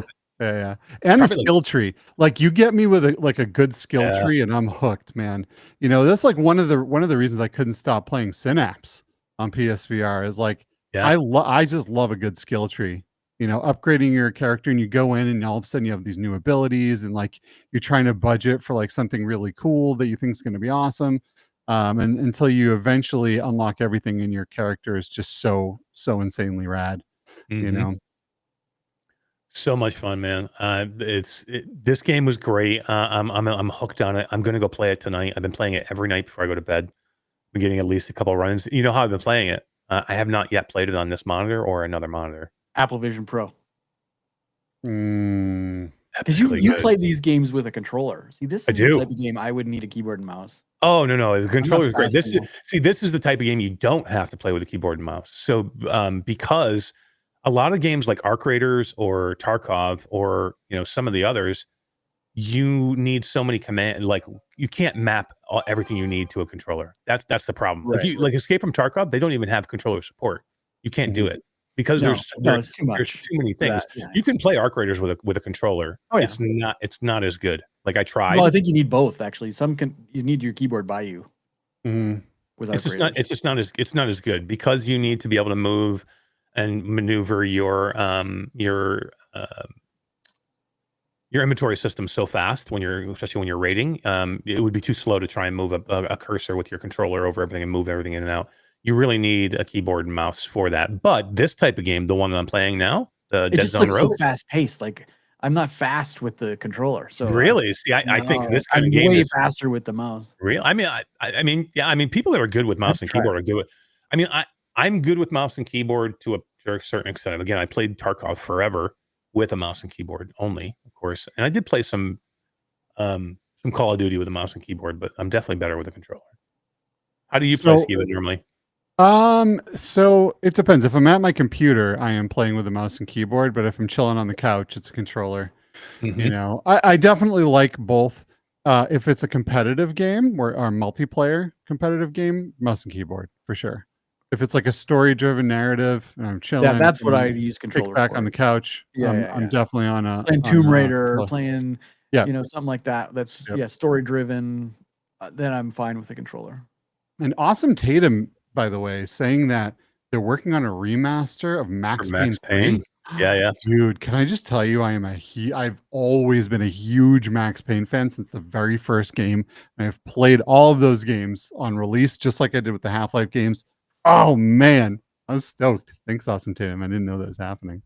The Max Payne was a great game. I loved it. Was it Max Payne 2? You went down the drug induced like Yeah, crazy man. like It Rainbow was Road. great. Yes, it was so good. Man, Man, I would that was a love. that was a dark game, man. Remember when, like his wife dark. and kid died, and like, oh man, that Yep. was a dark game. But It it was was so good. so dark. The And he's an gun combat alcoholic in and that a drug addict. game. Yeah. Going Man, back I would. now and seeing like the face mapping and stuff that they had, it was just that old Yeah. GoldenEye face mapping. It was so good. Yeah, for sure. Man, I would love to bring that game to VR someday. That would be so much fun. That bullet time mechanic, jumping around corners, like bullets whizzing by you. Yeah. Oh God, so good, so good. If only there was a company that kind of specialized in bringing flat games to VR, I know, man. We should That'd be start a great. company that does that. right? Oh, sounds hard. I have the perfect name for it. Oh, cool. All right. Pancakes, virtual reality. I love it. That's it. Like that's the Bizarro World universe of like what a big Yeah. right. Oh man, too funny. All right, yeah, that's Deadzone Rogue. Elliot told me that PD actually did it already and played it on UEVR. UEVR and made a video. So I didn't even know that at all until today because I was talking. I had a meeting with Elliot and Skeeva and Jasmine earlier. We're just kind of getting together to chat a little bit. And I brought up that I'm freaking in love with this game, and Elliot says like it's unreal, right? And I'm like yeah, I think so. And he's like, oh my god, PD's got a video of it already using the UEVR injector. All right, pop quiz time for the chat. What hasn't PD covered? Seriously, everything. Good luck, chat. The one thing I love that he covered the best was Out of Sight VR. And when he walked into the one room where the sink was, and he's like, "Those are some really big knobs there. There's some really big knobs." I love PD. What an He's awesome my dude. favorite. He He is. really is. Man, we get to hang out with him a lot in Germany. He's Mhm. like a few times, but he's just an incredible guy. He's such a sweetheart. I love him. Somebody had mentioned Inferno 9 had mentioned Vampire Survivors, and I'm a huge Vampire Survivors fan. Played it a ton on my Steam Deck. One of the first games I got when I got my Steam Deck because it's easy to play on there. Like there's certain games that make sense for the Steam Deck. Hades is another one I love playing on my Steam Deck. But Vampire Survivors is now in VR. I have it. I've had it for a while. I just haven't had a chance to play it yet. I really want to play it. I just haven't tried it yet, but this week I'm gonna try it. I got like probably 15 games on my list of things to play this week. So Well, I've only been playing. I can tell you this week, I've only been playing in VR. I've only been playing and testing Roboquest. Yeah. Until today. And today I played, guys. And I got a package today in the mail. But today I played. This is how this package comes in a taped up black bag. Today I got a chance to play Deadpool. And like to say, I don't even like to say thank you. I didn't even know what the hell is in here. Maybe it's garbage and I don't want to say thank you. I'll say thank you for sending me something. I'll say thank you to the Quest Creator Program. And then I'll say thank you to is it Twisted Pixel? I think it's Twisted it is, Pixel, yeah. right? Mm-hmm. So thank you to Twisted Pixel for sending me this. And let's take a look and see what it is together. I mean, this is genius. I can tell you what's in there. Save some money. No, let's don't tell me. Let's save some money. But this is great to save some money and just put it in a black. I know, right? They just duct tape it back.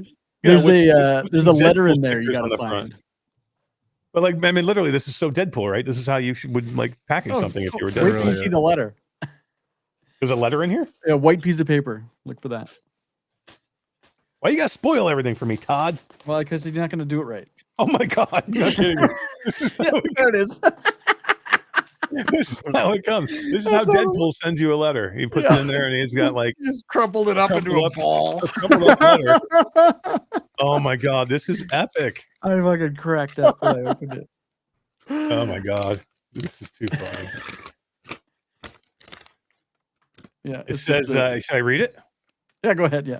He said, "Hey, influencer's name. Yeah. It's me, Deadpool, the legend, the icon, the weight. Please tell me you've heard of me, right?" He says, "Okay, few. Inside this box, you'll find some sweet, sweet swag to celebrate my latest masterpiece, Marvel's Deadpool VR, only on MetaQuest. Yeah, it's exclusive, just like my dating life." That's right. Now you can literally be me. Feel the chaos, swing the katanas, question every life choice that led you here. So dive face first into my chaotic brain space and show the world how good or officially bad you are at being the merc with a mouth. I need the validation. Make it legendary. I'll be watching, mostly because I'm a narcissist. Because your content makes me giggle like a tiny baby. Your pal and probably your new favorite playable character, Deadpool. Very nice letter. Yeah. With like some Deadpool drawings, like his doodles on the back and shit. Yeah. That's too funny. That's great. What else we got in here? I hope there's katanas in here. If there's katanas in here, Todd, you're in trouble. There's no katanas. Damn it. That's Could cool. be a chimichanga. That's really neat. My daughter stole it the minute I opened it. What is it? This is gonna be a pain in the ass for me to open. I don't know if I can open this right now. It's literally duct taped to the gills. If you, It's if not you a chimichanga, it's a fail. Yeah, I didn't. Mine's not down here. Seriously, my daughter stole it. I grabbed the end of the duct tape and just ripped the duct tape, and it came out. Well, what do you see that Canadian strength you have? That's true. We do fight moose for a living. Like, I don't even have any scissors here. I don't know if I'm gonna get this open. Jesus Christ. Typical Deadpool fashion. It's just duct taped up. I know, really. It is breakable, so they had to put it in bubble. Oh, is it breakable? All right, Yeah, I don't want to break it. I don't want to force it. All right, I'm gonna hold that for a minute. What else we got? While you rip that open, Awesome Tatum is saying that there's a first person mod for Max Payne 3 that's easy to install out there too. Thanks, dude. I'm gonna try that. We got some Yep. stickers. Sick. Cool sticker pack. All individual Nice. Deadpool stickers. Holy Kinda crap, this cute. thing's heavy, Todd. That's awesome. That's pretty cool. It says I put myself inside of Deadpool and all I got was this lousy string. You know who else likes to put themselves inside Deadpool? My mom! Show the back. Yeah, my daughter chased me Just around the house. Kick me on the back. Oh my god. All right, what else we got in here? Is that it, Todd? No, little package. I don't think so, bro. You know who else has a little package? My mom! I don't have There's a one little that says package Eric inside this thing? No, it wasn't inside that thing. Really? Because that's not It's this. Oh, I don't see that in here, bro. I got shorted. Oh, you got robbed. Got robbed. This is the best part of the whole swag bag. Yeah, right. I want that. Was it just by itself? Yeah, it was just in there loose. I don't think I have it. Maybe it's inside your sweatshirt. Oh, maybe. Oh, maybe, yeah. Maybe it got tied up in there. No, I don't think so. I'll look for it in a minute. That's cool. So what is this thing? It's a candle that smells like Candle? and it's got a scent, like his scent, like I don't know, like stinky farts and smelly armpits, and the description's hilarious. But it smells really good. The candle smells awesome. My daughter stole it instantly and took it. What does it actually smell like? Like men's cologne. Like, yeah, it's got a really nice smell. Yeah. All right, nice. Should have smelled like chimichangas. Yeah, that would have been funnier. Mm-hmm. For sure. That is a miss. Okay. I did find they need to hire this PR marketing team that I know. Yeah, I think the called hoodie, Bytes. the shirt could have been a little better, but it's still pretty funny. It's very Deadpool. What don't you like? What are you complaining about so I can message him for you? Yeah, Oh, right. Todd's complaining that the shirt isn't very cool, and I was saying that. Wow, man, Yeah, you're so jaded. Say goodbye to you. As soon as I'm crying from the letter from Deadpool. He wrote it just to me, so I am crying. And I was saying the candle needs to smell like chimichangas. Yeah, that would have been smart. Ooh, it is strong, dude. It's strong, but it smells good. Ooh. It does, actually. That is cool, man. Yeah, it's pretty neat. Sick. Read the scent description on the side of it. Ode to boom. Yeah, ode to boom. Gunpowder, poor life choices, and freshly singed eyebrows. That's the scent. Yeah. So imagine that. Interesting. It's cool though. There's creator boxes that we get sometimes, and we're just like, okay, thanks. Like, where am I gonna put this shit? Like, I'm like, okay, but this one's pretty cool, man. I'll put this candle up somewhere. Yeah, these pins are going on my backpack. The candle. I'm a little pissed. They got to be in the bag. I don't think they're in the bag. Like, I mean, I love the letter, but I want the pins. They probably like me more. I'll get the bonus pins. Damn it. Hey, they lost my entire package, so there's that. Yeah, right. Yeah, I'll look through this like zipper bag and see if I can find it. But, all right, Todd, I played some Deadpool today. Did you get a chance to play any Deadpool? I didn't. It's all loaded up and ready to go. I was going to play it this afternoon, but all right, let's do this. So it didn't happen. Run the trailer, and then let's talk a little bit of Deadpool. Because I only played it for about 40 minutes, but we'll talk a little bit.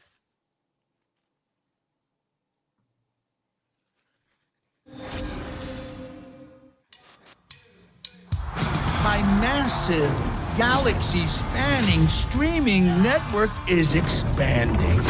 Nice imagery. To score eyeballs, I need talent. Now that is efficient exposition. The biggest, baddest bastards recruited across time and space. They require persuasion. Look who it is. Spyro Gyro, a deluxe portal for 2, if you please.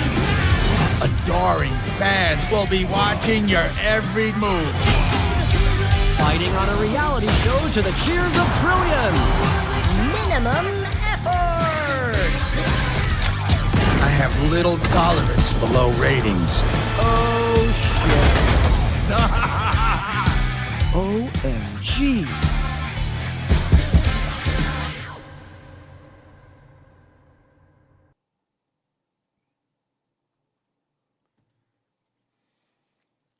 It's good. Yeah, good trailer. No pins, Todd. I'm pissed. No pins? Now you can find them? No. Mailman stole them. Boycotting the game now. Oh man, it's cool. Look, I'm super excited to have the game on the platform. People have been asking me, they're like, "Oh, are you nervous? Are you upset that Deadpool is going to take off?" Like, guys, that's not the way we work. It's not the way we roll. Like, I'm excited for the platform. I'm excited that everybody gets to play the game. I'm excited that it's going to get people to take the fucking headset out of their closets because they want to go play something that they know. Like, Yeah, this is big for VR, I think. Yeah, like there's nobody in our company that's like, oh my god, this is a bad thing that Deadpool's coming. Like we root for every game. I'm telling you now, we root for every game in every studio. There's enough space here for everybody. I'm excited because I like to play games, and I got in there and I played about 40 minutes or so of Deadpool. It's fun. It's fun. It's not quite Batman, but it has a Batman feel to it, if that makes sense. Where Batman is more choreographed movements, Deadpool's a little bit freer, but it does have that feel to it of like, It's still story driven, but it's not sandboxy. It's not like you can just yeah, run around and do whatever the hell you want, but it feels more like that than Batman. yeah. So the combat is weird. You know how in Batman you had the combat of like you do a certain move and that would like bring you over and like punch you an enemy, or it would block if you did a maneuver. Like everything was kind of choreographed or scripted, right? Like you did a thing. It wasn't just you like actually doing the movement. You would do a move and that would bring you into a string of other moves. Or I don't remember what the move was, but it brought you into that like that kick move where it like drove you into the enemy from like across the room. Has kind of stuff like that. But again, but it's like it's definitely freer because then like you can use the katanas, you can do that kick move where you jump up and you hit kick button and it will fling you towards the enemy and it will kick them in the face, which is awesome. And then you can take your katanas and you can literally slice a dude in half from head to toe, and he just goes, "Boop," which is awesome. Which is awesome. It's very cinematic, and then you can tell it already. It's going to be all about how you kill the, because you can't die here. You're Deadpool. You can't die. I mean, you can get to places where you, well, they'll start you over again, but like literally, it's not about killing enemies, just killing enemies. It's not. This isn't the roguelike that we just saw. It's not Deadzone, right? Because Deadzone, you're going to die, and then you got to start over. This isn't that. It's all about style and how you kill the enemies here. So it's do you remember what was you remember Devil May Cry? Yeah. Cool game. Great Cool game, right? Mhm. For Devil May Cry, for me, that was a lot of it was about killing and like and the hard, the hard levels, but a lot of it was about, it's almost like Bayonetta also. It's about how you kill and juggling enemies and like looking and feeling like a badass, and like you would do extra moves to kill an enemy just because it fucking felt good and it was cool. Yeah. Right. There was so many maneuvers in Devil May Cry where I would just continually juggle an enemy in there and slash and hit and slash and shoot, and like, and you would just have them juggling, and because remember it was like all about the combo system, right? The higher the combo system, the more power you got. There is not that power the power up combo system here. There is a scoring system on how creative and cinematic you get when you kill people. That's cool. That sounds rad. I saw too on GT's review that you can get your arms and stuff blown off and then Oh, yeah. slowly they regenerate. Yeah. That's pretty cool.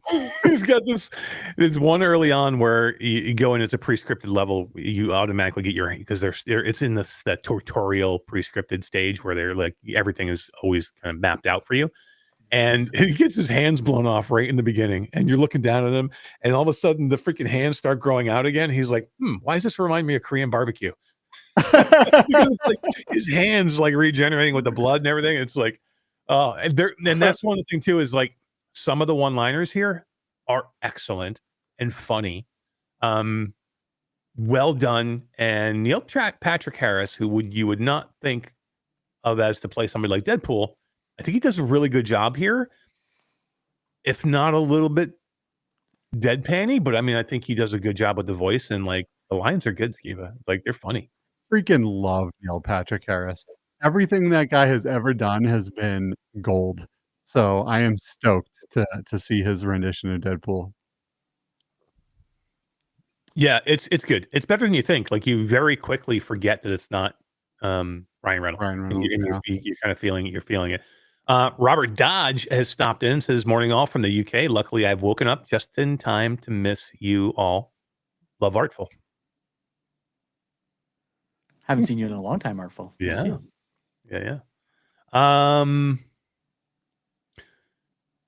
Inferno 9 says Deadpool 34 gigabytes. Yeah, it's It clear is a some monster. space.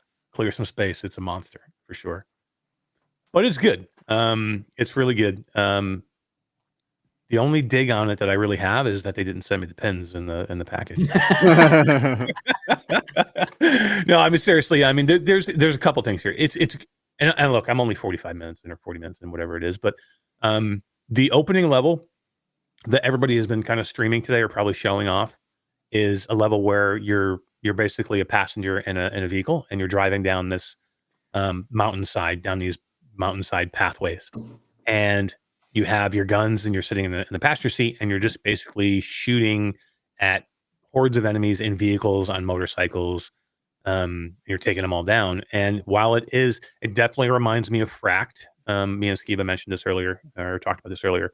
It does give you a Fract vibe, but more because it's a longer level. What was that PlayStation VR 1 game that you were inside the van? It was a demo. Eventually, they turned it into a whole game.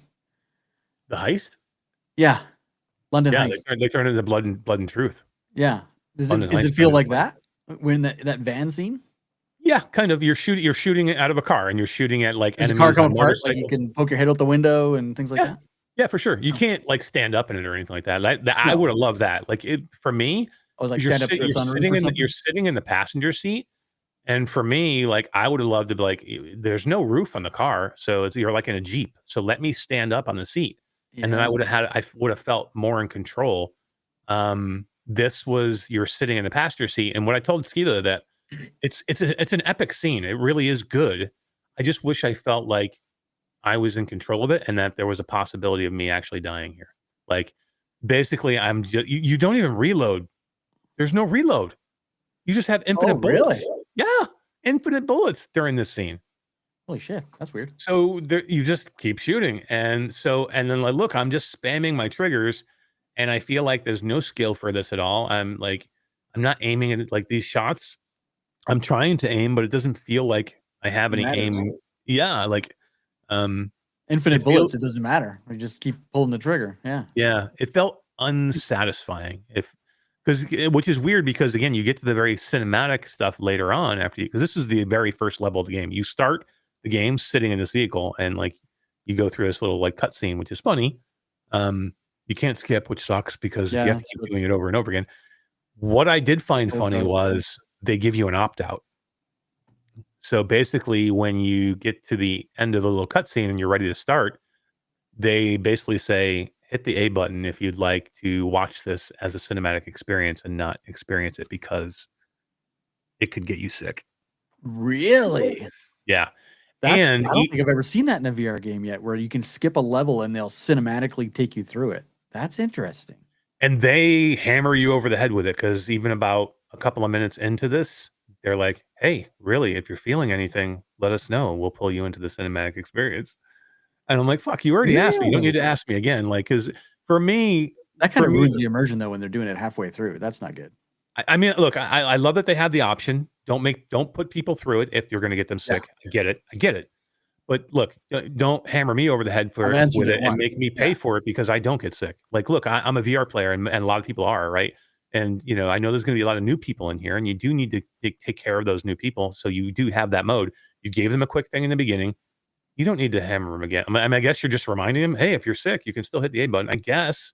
But like they actually stopped the action. And yeah, that's not good. There's a little thing where it goes, hey, if you're feeling anything, you can still hit that A button. And like, I'm like, okay, appreciate it. I'm good. I'm like, is it? Like, look, you could spin me like a fucking top in VR and I'm not getting sick. I don't need you to tell me this again. Does it still feel like that's part of like a tutorial portion of the game, maybe? Or do they do that like repeatedly?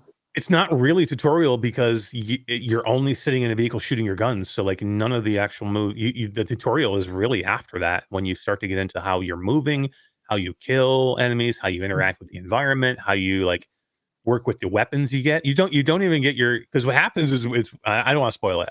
But anyway, you actually don't even get full control of your katanas until after the scene. Like literally, it's just a scene where you're going down the mountain. Doesn't Fract open this way too, Skeeva? Right? It does. Yeah. You're skiing down the mountain and you're like shooting at the dudes in snowmobiles and things are exploding. And yeah. They definitely. It looks like they took inspiration from that for sure. Yeah, I'm not begrudging. Like, I think it's a smart move. I think it's cool. It's a cool mechanic. And again, it does give me those vibes, and I enjoyed it. It was fun. I just wish it was more satisfying. Like, it's very cinematic and it's cool, and and that's what I'll say too. The visuals are good. They're really good. I wish it was on PC. Definitely could look better. Yeah. They're for the Quest 3. I think they're good. They're good visuals. It's very arcadey. You're going to get that cartoony vibe with a lot of this. It's not quite cell shaded, but it feels cell shaded. Comic book vibe almost. Definitely. Yeah. And then especially when it gets better when you're in some of the interior scenes, when you're in this outdoor environment going down the mountain in the beginning and you're kind of stationary and you're looking around, the vegetation looks very wallpapery. Some of it looks okay, but some of it looks like there's no depth to it at all. It's just painted on the scene. But it's Quest. I mean, that's going to happen. Like I just want to point it out. It's not the perfect game, visual wise. It's good, but it's not. There are issues. So here's another one. To Batman. Batman's a 5-star game. This is a 3, 4. I didn't want to go. I played 40 minutes of it yet. I don't want to do that. I don't want to do that. I think I'm on my way. Right from what I played so far, I would definitely give it a high rating. I had fun. I've had fun in everything I'm doing. Like it's very comic booky and it's fun. It's action. It's supposed to be funny. It's supposed to be like, again, it's all about like style and like how you do these things. What I didn't like, dual katanas is a big part of this game. Why can I bring them off of each other? Why do they pass through each other? Oh, there's no collision. No collision. The weapons, the guns, you have dual guns, right? Too. Why can't you smack them into each other? Mm-mm. Oh, that's a mess.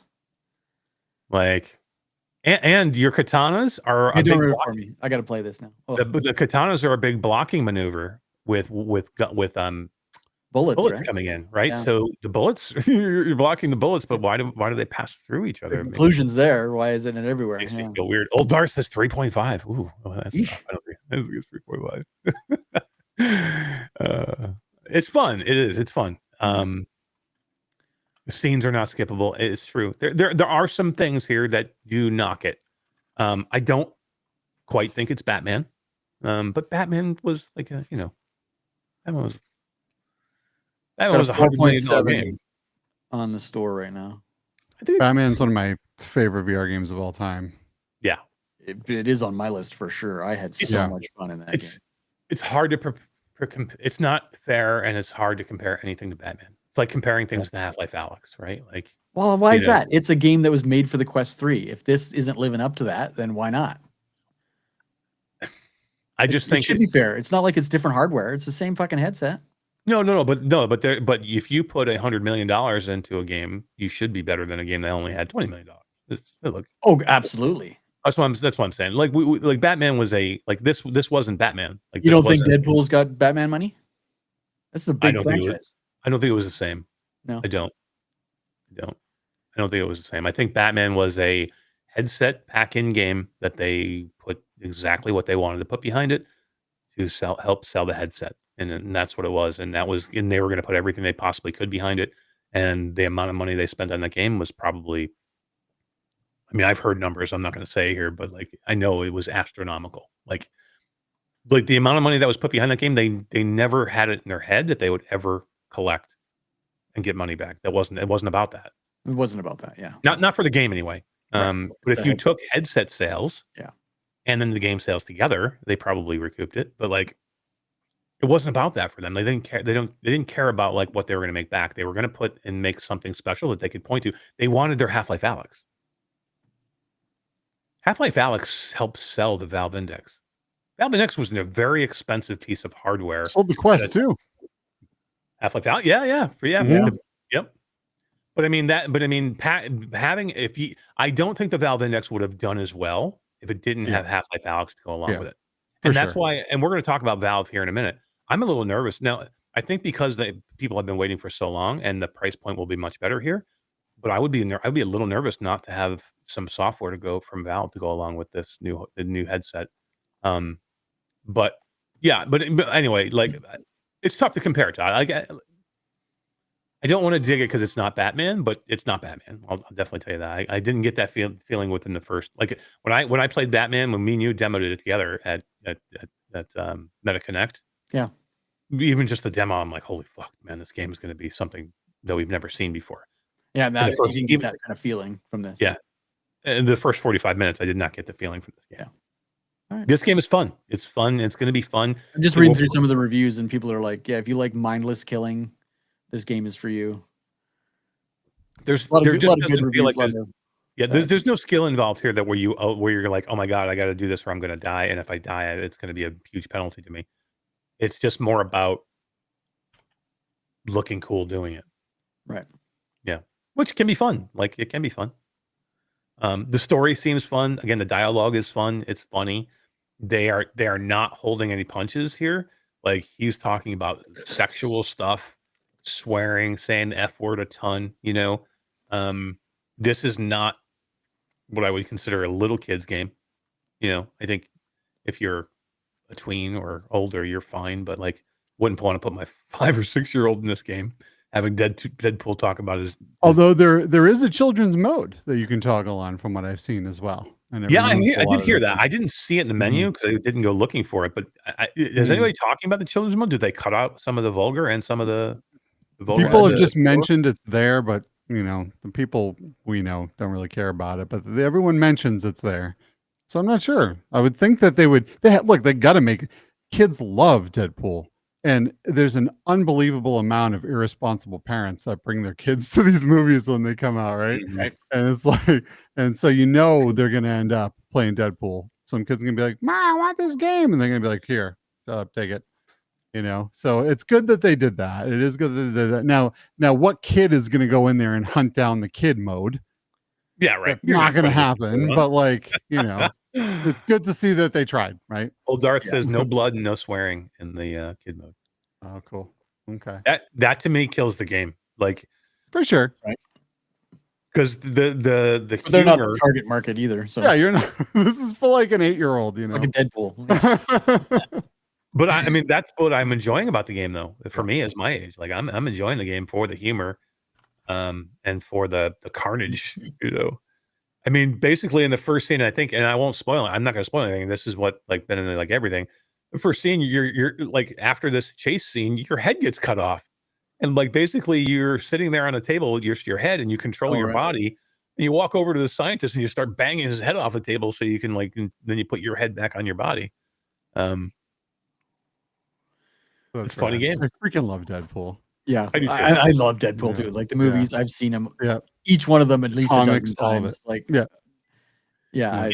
I'm looking forward to jumping in. So if you're not going to be able to get, Ryan Reynolds, I think Neil Patrick Harris did a good job. From what I that's an expensive get too, right? Like out of the the $20 million budget that we're thinking, like Neil Patrick Harris is no cheap fucking. What do you think? What do you think happened with Ryan Reynolds that he decided not to do this? I wonder if they even went to him. Probably would have taken most of the budget, and they wouldn't have had any game dev money left. Probably budgeting. Yeah. It would have been epic if they had gone Ryan Reynolds. I mean that. Yeah. That dude is always working on a lot of different movies too. True. You know, sometimes he comes out with movie after movie, and he must be like this day on this movie, this day on this movie, and they like almost simultaneously release. He's so busy. Yeah. Yeah. It's you know, what are you gonna do? It's man, I just would have been cool. But again, Patrick Harris is great. Neil Patrick Harris is great. He's very good. If not a little bit canned. So I mean what I mean by that is like sometimes it feels like he's just saying the lines. Right. But is he trying to be Ryan Reynolds or is he just trying to be Deadpool? That's tough to say because like Ryan Reynolds is synonymous with Deadpool. So if you're trying to be Deadpool, I think you're trying to be Ryan Reynolds a little bit. So he's not trying to make it his own. He is embodying Deadpool.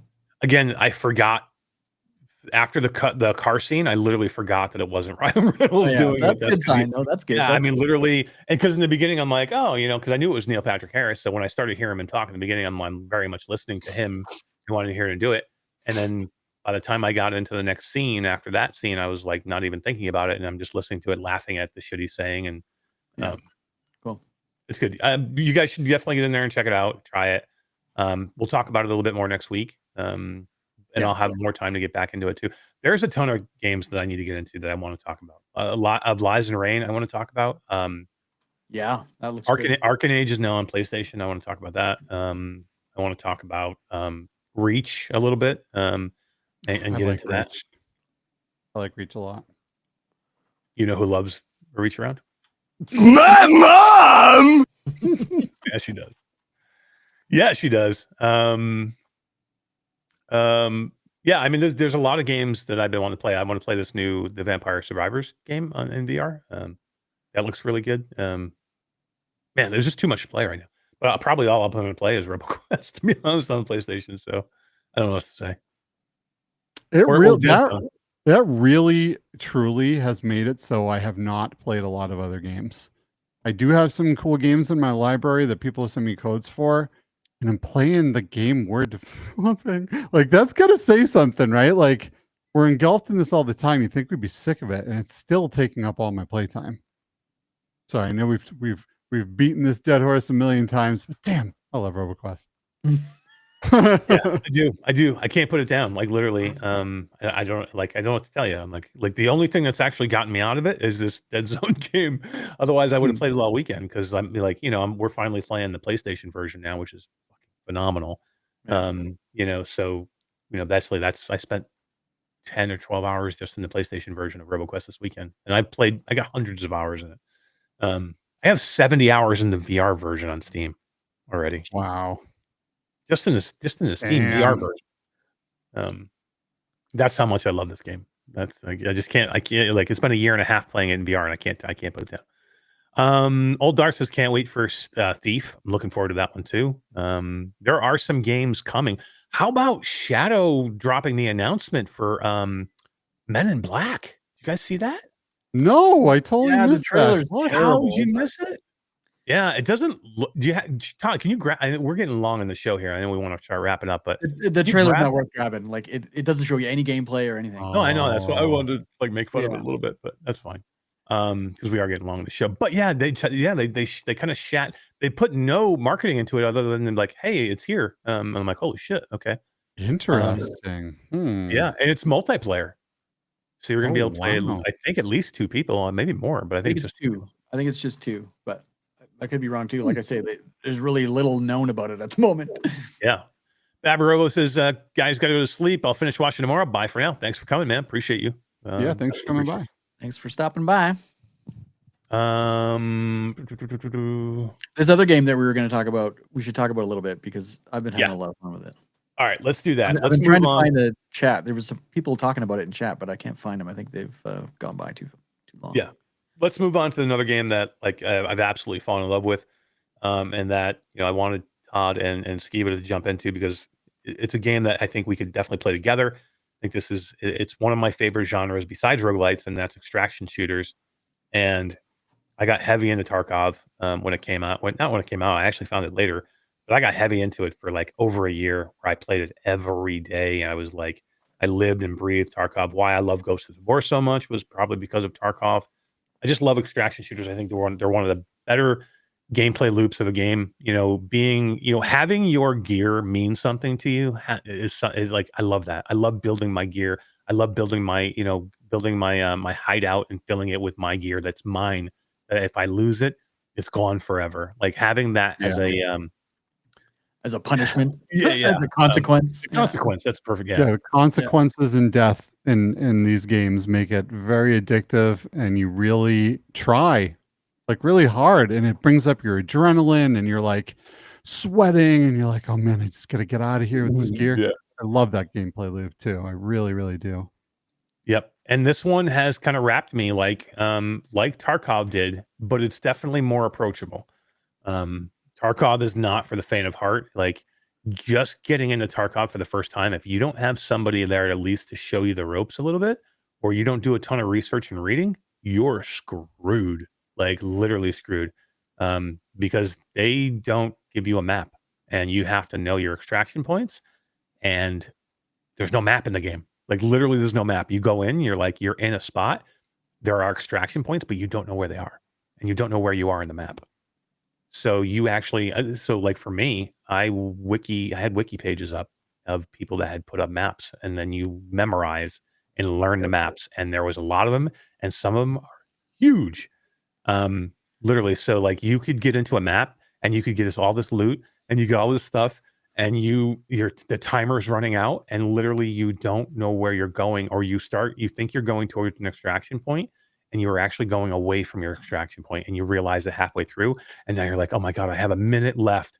And I'm like halfway across the map, and you just start sprinting trying to get there. But it's just so hard because you don't know where the hell you are. So I would say this: Arc Raiders is definitely more approachable, but it does have a Tarkov feel to it. Todd, let's take a look at the video for Arc Raiders.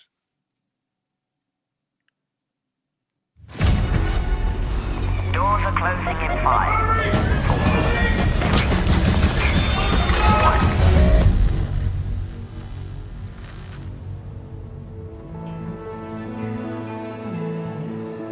1. They said the world above had ended. But endings are only for those who forgot how to begin again. So you learn to listen, to move quiet, think fast.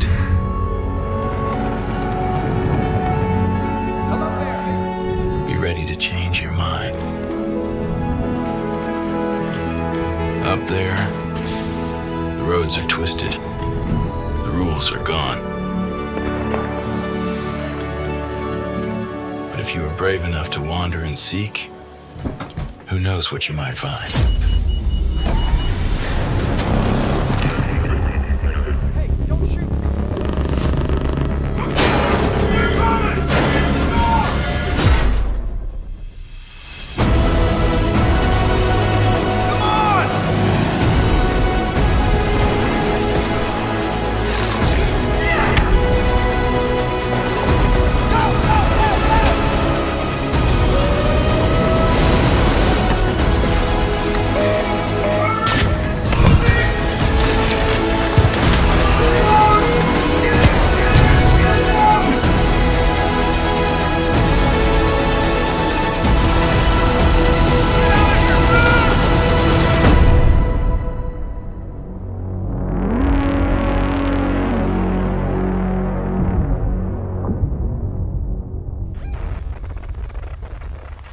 Hey, look at this.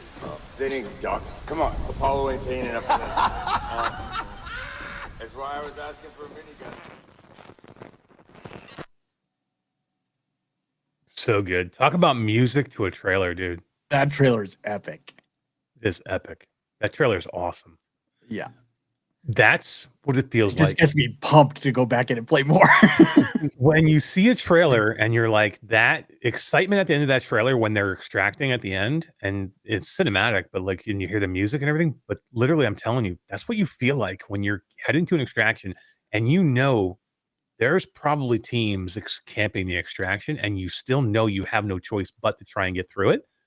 That's what you feel like at the end, and you're calling this, you're calling this extraction point in, and it's loud, and it takes time, and then now you have to wait, and like, yeah. God. So the game is based around the civilization being underground, and you go topside to do all this scavenging.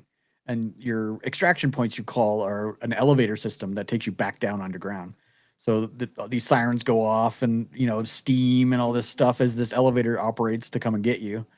And you've got 2 minutes, I think, to deal with all that shit before you can get in it, hit a button, and then wait another 10 seconds for it to take you downstairs. So all this time, everyone knows you're at the extraction site. You can hear it a long way away. But it's really not the people you're worried about, more so as the Skynet or whatever, the Arc, capital A, capital R, capital C. That's the company that runs the robots that are out there patrolling the land and out there to kill all humanity. And you're way more terrified of those guys than you are of fellow raiders. Yeah, you heard those guys in the game say, "Don't shoot." That's an emote that you can map to your keyboard. So when you're running around and you run into one of those extraction sites, you're like mashing that button. Don't shoot, don't shoot. Like, I just need help. We need to get out of here. I'm being chased by robots. Yeah, that's what it is too. Is like literally so it's PvP but it's also it's PvE, but it's also PvP. So it's both, right? So you're playing against other players. You can kill anyone at any time, even your teammates. You can kill them at any time. And the enemies, the NPC enemies out there are badass, just like in Tarkov. But they're badass and they'll fucking murk you, man. Like they shoot missiles and guns and like they're these flying bots and drones and then these huge like there's these giant basketball-sized robots that look like or like medicine balls that roll around, and they'll either explode with gas that'll fill a whole room that you're in with this gas that'll kill everybody, or they explode, or they're all different sizes of drones. There's these little spider ones that come out of the ductwork and stuff when you're running through buildings. And then there's the monsters, like they have one that's called the Maiden, I think her name is. She's like the queen robot. And on the map, when you're kind of underground, you can see where she is on the map. So you can either take your squad there, and you know that there's going to be a community of people there trying to kill her because she drops like epic loot. But everyone on that server has to work together. There is no PvP. The coordination is just amazing to see all these random players. When I played Tarkov, it was always shoot everybody, including Roots sometimes. Literally, you and Roots played together once. You shot and killed him. He got so pissed off. You never played again with you again. No, he kept getting in my way. I kept killing him, and then I felt bad, so I stopped playing. But with this game, where Tarkov is all about you're all alone, survive at all costs, kill everything. This is, to me, way more on the other end, where it's you could be running through, like, I'm in this sand world it's like a city that's been covered with a sandstorm, and you're looting buildings and jumping from window to window to get into other buildings, and it's just really cinematic and epic. It's all third person, so it's not first person. You're over the shoulders. That's a bit of a difference too, right? You're not first big time. You are over the shoulder third person, which is cool. I like. You could like jump. I jumped from one window into another over a building that's like maybe 3 stories tall into this building. I'd seen it on TikTok, so I thought I'd try it. And you jump into this window, and then there's all this epic loot, and there's another fucking guy in the room, and your heart just is like, holy shit! And he says, "Don't shoot, don't shoot." You're like, oh thank God. That's when you find somebody you can loot with and kind of team up in game. It's pretty cool. You know, and you can work together to get out together, and then share the loot. It just sucks when you get close to the end and they end up killing you. Yeah, either they kill you or there's another. You never know. But that's part of the game, right? That's part of the excitement of what the game is. I think my first 7 runs, I was killed at the extraction site. Yeah, it's frustrating. And then they got into more and more, and maybe that's just like the newer level people. And the more you level up, the more you just by exploring, you get experience, so you can level up. And there's missions too. Yeah, there's quests and missions. Oh my God, so many things. Yeah. Yep, which is cool. It's nice to not just go into something because you have to loot. You can go in and just do a quest to level yourself up, which is great. You can get overburdened with weight, just like you can in Tarkov, and then you can't run as fast or you can't run at all. You know, there is definitely a healing system. You know, you go down, you can't just go get another player up. There's no like, oh, miraculously, I'll just get you up. You have to have a defibrillator kit. If you don't have one, you can't do anything. They're just going to sit there but they don't die right away. They'll just kind of limp around. I made it to an extraction site, and I got killed by a drone or downed by a drone, and I ran into someone else who killed the drone, but I was crawling around on the floor and he didn't have a defibrillator. So I crawled to the extraction where he was, and I was like, I'm not going to make it, man. Just stand here. You can give loot the my body stims. before. Yeah. Yeah, you but I had give them stims. If he had like stims or like health, the adrenaline thing too. I think he can give you the adrenaline stims to keep you alive a little bit longer, so you could get the extraction. But he's not reviving you. That's unless you have the defibrillator kit, you're not getting revived, which I think is great. This is very realistic. Again, it's not as realistic as Tarkov, but it's pretty damn close. Pretty close. It plays pretty epic. It's cinematic. You do feel like you're in a story. Yeah, it's pretty. Can't wait to play this game. You guys are giving me such FOMO. I know. Yeah. Let's get in this. Would you move already so we can fucking play this game? I know. I'm moving this weekend. Yeah. Let's get in this weekend, but you're busy this weekend. Yeah. Those are the moving days. Yeah. And then it's unpacking, setting up all my stuff. I'm dying to get into these games though, man. Especially Arc Raiders. It looks so freaking cool. So technically, it says it needs 4-person co-op. Is it only 3-person? Or is it only? I mean, a lot of them are only 3 people. I think like if you go to the board, it's only 3 people. And I think Tarkov's 4 people, up to 4 people. I think. Yeah, I've never partied with anyone. I've always just gone in by myself, so I don't know. I don't know. What are we going to do first when we do this? Are we going to go do Deadzone Rogue 3-player co-op, or are we going to go do this first? I don't know. There's so many games, man. Just have a night where we do a couple hours of one and then jump into a couple hours the next. Hell yeah. Let's do it. And then we end with some RoboQuest. Yeah. Oh my God. Every night should end with RoboQuest. I agree. All right, guys, it is getting long in the show, but I want to talk I want to talk Valve a little bit and their announcement. Was it last week? Yeah. Seems like it was forever ago already. Let's talk about that a little bit. Skeeva, you're a big Valve fan. You used the Index for years. It was your daily driver forever. Man. Until recently, and you've probably gone through 2 or 3 headsets. You've gone through how many controllers throughout the 6 time sets of of it? controllers. Yeah. 2 cables, 2 headsets. It's crazy. Remember when you spilled your coffee into your headset? Oh God, I was so traumatized. Oh my God, I remember that. Entire cup of coffee. I remember that. We crowdfunded you to get a new one. You did. That was so funny. Yeah. That was awesome. That was a good time. That was. Yeah, that was. It was a good ending to a bad situation. Right? Yeah, right. Seriously. I know. Yeah, I am a huge Valve fan. Talk a little bit about it first. So just give us your thoughts on the lineup and the headset. Yeah, so I am a huge Valve fan. I've been playing Half-Life games since the very beginning. I've had Steam installed since Half-Life 2 when they made you install it, Definitely stoked about this. Valve usually comes into something and they have spent a lot of time working on the thing they're working on, and they don't put out anything half-assed. They usually come in and really wow people and really do their due diligence on everything that they release. Very high quality company, right? And it's very much things that are driven by passion. So people there work on the projects that they're passionate about, and they don't touch the ones they don't want to work on. So like when these things come out, there's like so much passion behind these things, and they usually end up turning out great. So I'm super stoked, really stoked. Obviously, the frame is what I'm most excited about. It's a VR headset. It is standalone. It has like a built-in Linux operating system that can run all kinds of Windows games. You can install games directly to the headset, whether they be flat games or VR games. It runs Steam VR inside of the headset. That's freaking bananas, man. That makes me so excited. Obviously, it is not like, a 5090 in this thing, right? So the games that you're gonna put in there and play directly on the headset will be some probably older games. I'm sure. I would have custom made AMD GPU, so it's gonna be pretty good.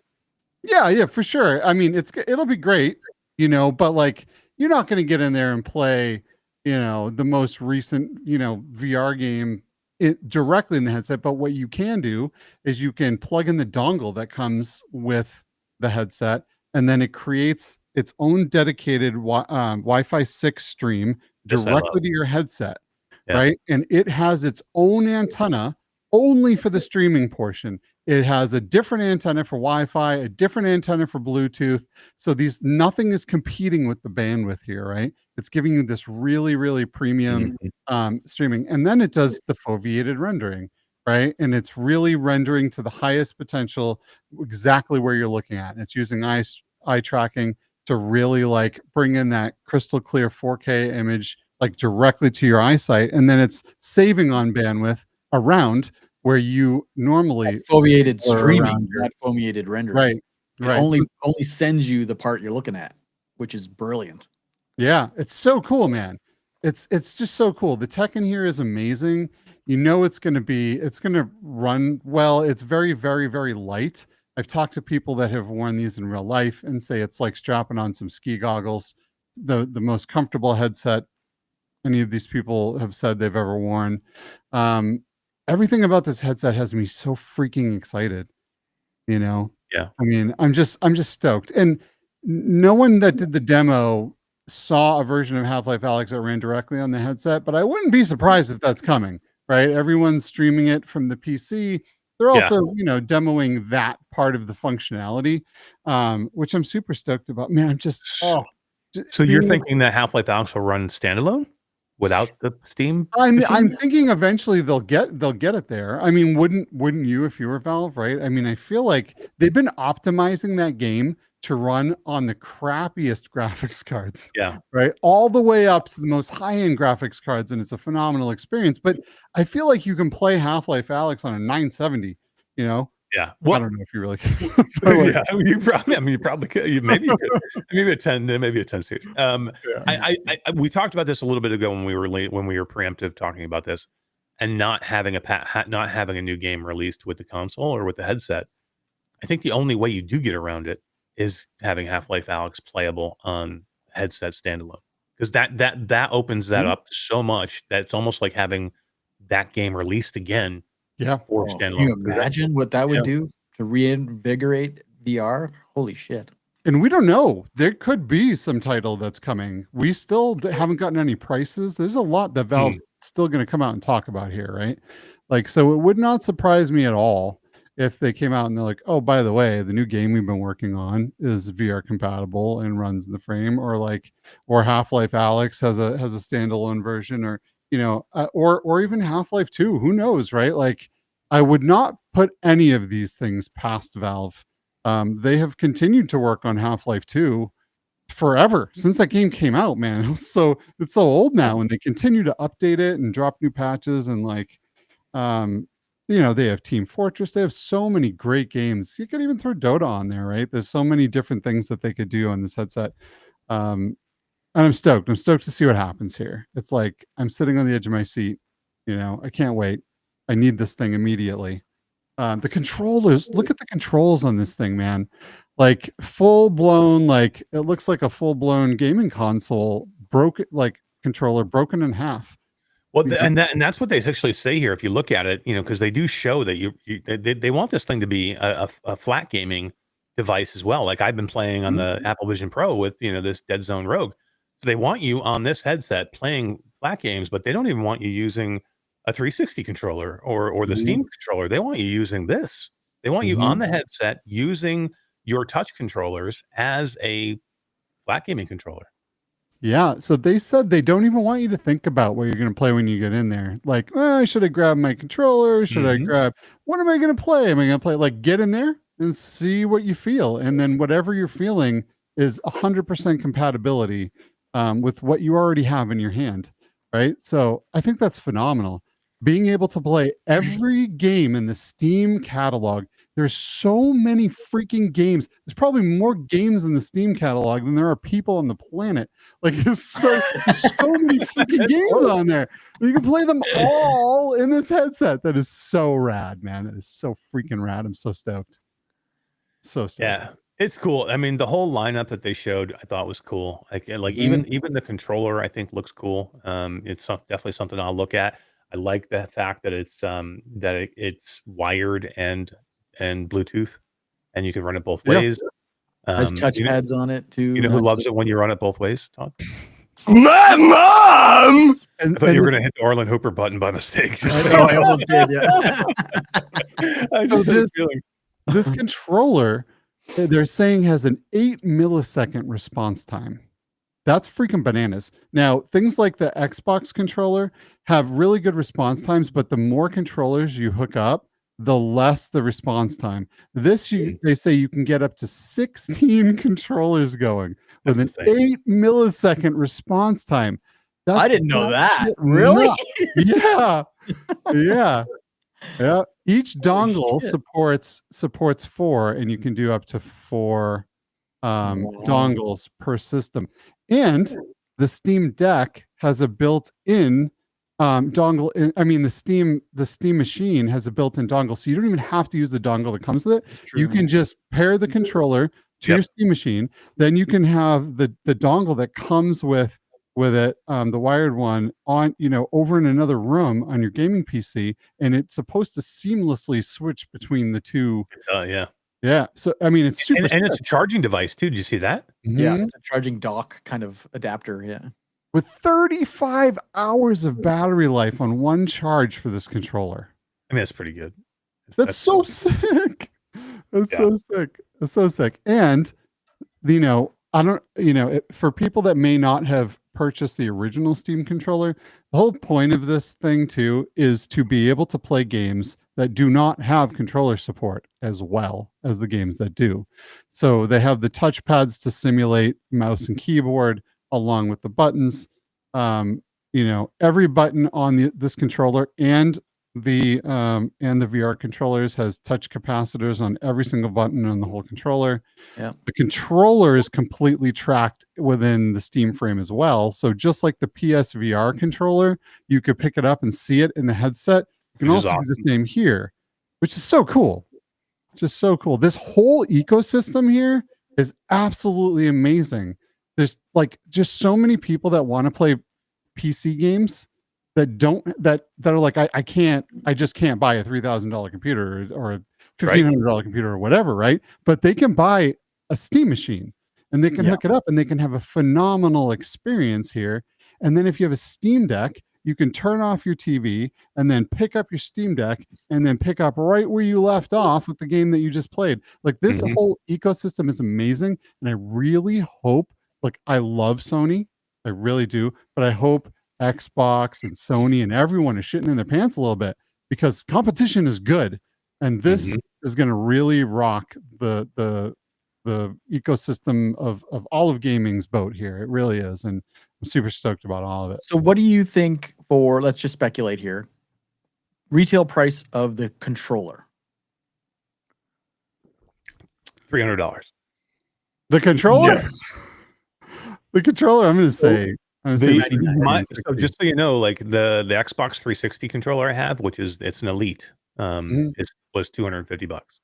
Yeah, but it's nowhere near as nice. It's got paddle, it's got the paddles. It's heavy duty. It's nice. It's a nice controller. It's one of the ones that you'd want a game with, but it's not as nice as this.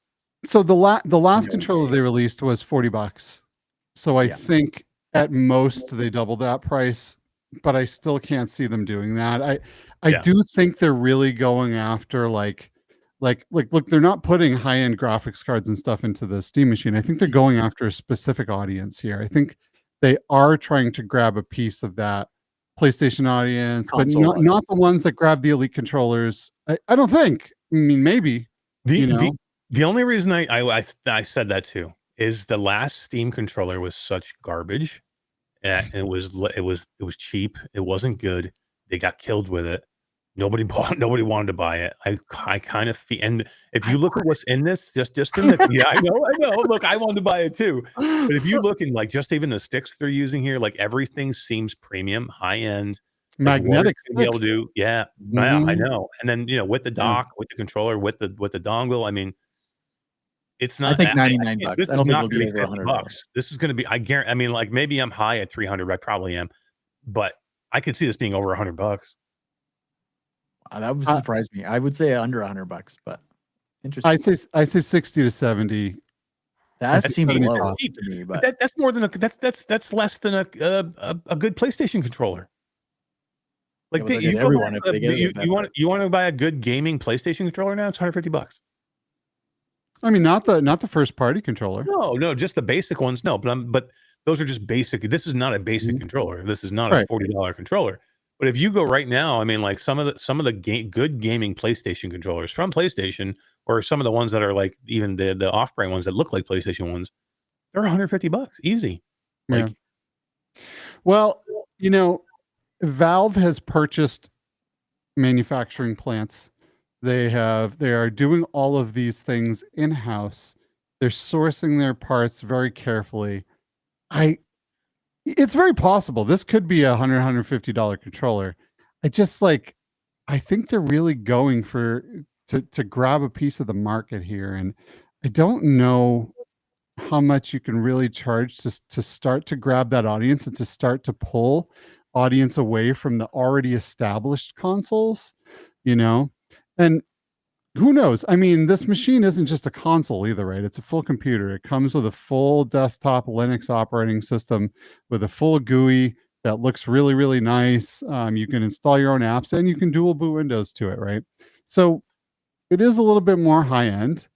But So if you think $350 for the controller, what do you think for the Steam machine? I think $999. Like there's no way it's over $1,000. I think actually the controller is going to be more premium than the actual machine. Like for the machine, I think they need to price it under $1,000. Otherwise, why not? Why get it? Go get a computer. That's the problem, right? Like, yes, I want this little thing that's like that's basic and it's easy to use. But if you make it to the point where I can just literally just go buy another computer, and you can go buy a decent computer now for $1,000, $1,200 and get a good gaming computer. I think it's got to be sub $1,000. I'm thinking it's got to be like $700. Yeah, I was gonna say $800, $799 or something. Yeah, that's where I see that coming in as well. I just think they put themselves in too much of a market where they're competing with traditional computers at that point. Why do that? Why put your and look, we could be wrong. The Valve just doesn't fucking care. They're like, whatever. we don't care. We sell 10 of these things. We're just going to put it out there because we want to put it out there. Well, what's the PlayStation 5 cost? American dollars. I don't even know now. $600. Vanilla, yeah, I think vanilla is $600, and the Pro is like, what's the Pro, like $800 or something? Yeah, it used to be it's got to be in that same ballpark, or they're going to price them out. Why would you compete? Like, I'm saying $799 on this. You know, $799. Awesome Tatum says controller at $99, Steam machine at $799. Yeah, I'll be shocked if the controller is under $100. Here's the monkey wrench in all of this is, I think they would have announced a price already.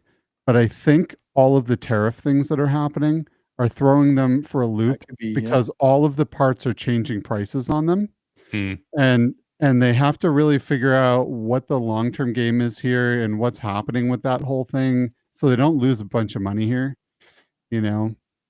That's a good point. They're all coming from outside the US. Yeah. So guys, here's the magic question. What's the headset going to cost? Yeah, that's the next $999. It better not be. It better be under $1,000. You think it should be less? Well, he said $999. That's under $1,000. It should be. It better be less. There's the specs here do not warrant a $999 headset. They just don't, like, which I'm okay with. Like, I don't. $699. Like, if it's $699, I think they've got a good headset on their hands. Like, here's what I would love. And this is pie in the sky. I want this thing to be $499. $499. That would be sick. But $499. That would be a no-brainer. Look, if you're Valve and you just want to fuck the ecosystem up, like if you want to turn everything on its head, make this thing, you know, and look, besides the eye tracking that they put in here, what's in here that's like blowing you away with price? Like R&D. Yeah, but I mean, not even really, because a lot of the stuff that they're doing here is already stuff that's already been patented. Now that the modulation of this, the fact that you can put in your own speakers, you can put in third-party batteries, third-party. Does anybody give a shit about that? You think Valve's spending a ton of money on that? Like no, they're not, but they're letting other companies spend a ton of money on that. No, put it in. But again, but nobody will. Cool. Like nobody will. Nobody will. You want to know what I use my frunk for? I put a fan in it that never worked. That I never really needed. Yeah, like nobody ever did anything with the frunk. I stored a couple 20s in it. Here's where a lot of the money was spent, though. Honestly, was on the software stack. They have been developing for years for the emulation stuff that runs Windows games on this Linux system that's built into the headset. They have been contributing to a bunch of open source projects, building their own operating system. Like there's a lot of this stuff is just development time. Plus they bought like manufacturing plants and all the equipment to go in them, plus employees. Like, I don't know, you know. No, look, I'm not saying I think it will be. I'm just saying if you're Valve and you want to turn things on its head, make this thing affordable. Make this thing affordable, and then make people want to go get your Steam machine because you got a headset now. It's $499. You know, or the controller, like, or the Steam Deck. Like, allow this to be entry level into the ecosystem, because at $1,000 you price at least half the market out probably. At $799 you probably price a quarter, if not What's more. what's the Steam Deck run? They're I don't expensive. even know now. I have no idea. I can't imagine it being less than the Steam Deck, right? And I feel like those things are decently expensive. I mean, The tech, but like I hear what you're saying. Base for like model's the headset. $4.99 Canadian, so that's about Like I hear what you're saying for the tech, but if I'm a consumer, I don't care what you put into it. Like I care what you're giving me. Like that's Yeah. all I care. Like I don't care what you bid, Valve. Like thank you, but like I don't care. I'm not going to pay you for your R&D. I'll pay you for what you give me as a headset. So look, we're different. We're going to buy anything because I love Valve and that's what it is. I'm just saying for the average consumer, if you're not a person, if you're a person that wants to jump into the ecosystem and you don't care about, you're not like a Valve junkie. You're just like, hey, I want to jump in. I want to do this. And if you show me that it's $4.99, that's great. But if you but if it's $8.99 or $9.99, and I look at the specs of this thing and I'm like, I can get a Quest 3 for $4.99. like it's not that much better. And like if they were going to go that route, then fucking go balls to the wall and give me the index. Like give me like make it super premium and go back for that niche, like heavy duty, market of like, they want VR everybody. chatters and The people that want the best of the best, right? Like make it be the prosumer headset. So I feel like they probably don't want to outprice the Quest because they want to be known as a more premium headset than the Quest. But they don't. But they know some people will also spend a lot of money because people are buying $3,500 Apple Vision Pros. Not a lot, but they are out there. So and then they probably want to make it less than the original Index, which the whole kit is like $1,400.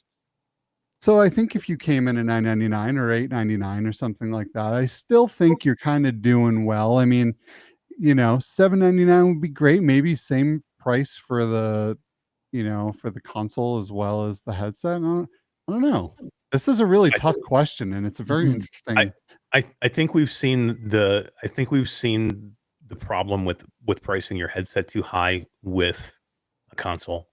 Like look at PlayStation. PlayStation got hurt because they went $550 and they didn't have the market share of PlayStation 5s that they wanted to at that point. So then it wasn't just I need to go buy a headset for $550. It was I need a headset for $550 and I need a $700 or $600 PlayStation, right? Like I didn't have a PlayStation, so I had to buy all of it. It cost me a fortune. Now I think we're seeing way more PlayStations in the market. We're seeing that bear fruit, and people doing better on the PlayStation Store because fucking headset right now, Black Friday sale, go get it for $280. There's 85 million PlayStation 5s in the market right now.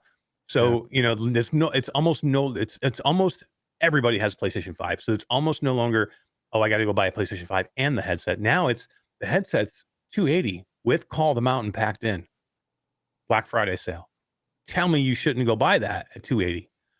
So I think I just want Valve to be careful. Like, look, I want Valve to do awesome here, and I want to see them do really, really well. And I think they'll do well at $6.99, $7.99, maybe even $8.99. I'm thinking if they get weird and they go $8.99, they go higher than $8.99, plus they make the machine like in that range too. Like, I think it gets too high. Like, I'm just worried about it. Yeah, but if the parts tripled or quadrupled in price in the past few months, I'm sure this was a huge monkey wrench into their whole strategy. Well, you're right. That's probably why they haven't thrown a price out, right? Yeah. Probably why they didn't release this Christmas. Yeah. They're probably holding off. It probably has nothing to do with production. I would think so. Financially smart to wait and see what happens. I know people. I'm one of my best friends is a guy who fixes all retro consoles and controllers for every game store in all of Arizona, and he now cannot afford to fix the consoles because all of the parts have gone up so high. And game stores don't care. They still want to pay the same price, right?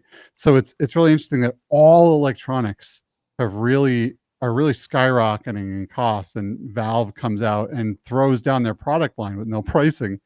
It's an interesting time, right? And everyone wants to know. It's everyone's cost. Everyone wants to know the cost when you announce something. That's the first thing anyone wants to know. They don't care about the specs. Tell me how much it is, and then we'll look into the rest of it, right? And they didn't. It's super bizarre. Very, very bizarre. So this whole thing is really, really interesting, and I can't freaking wait to see what happens here.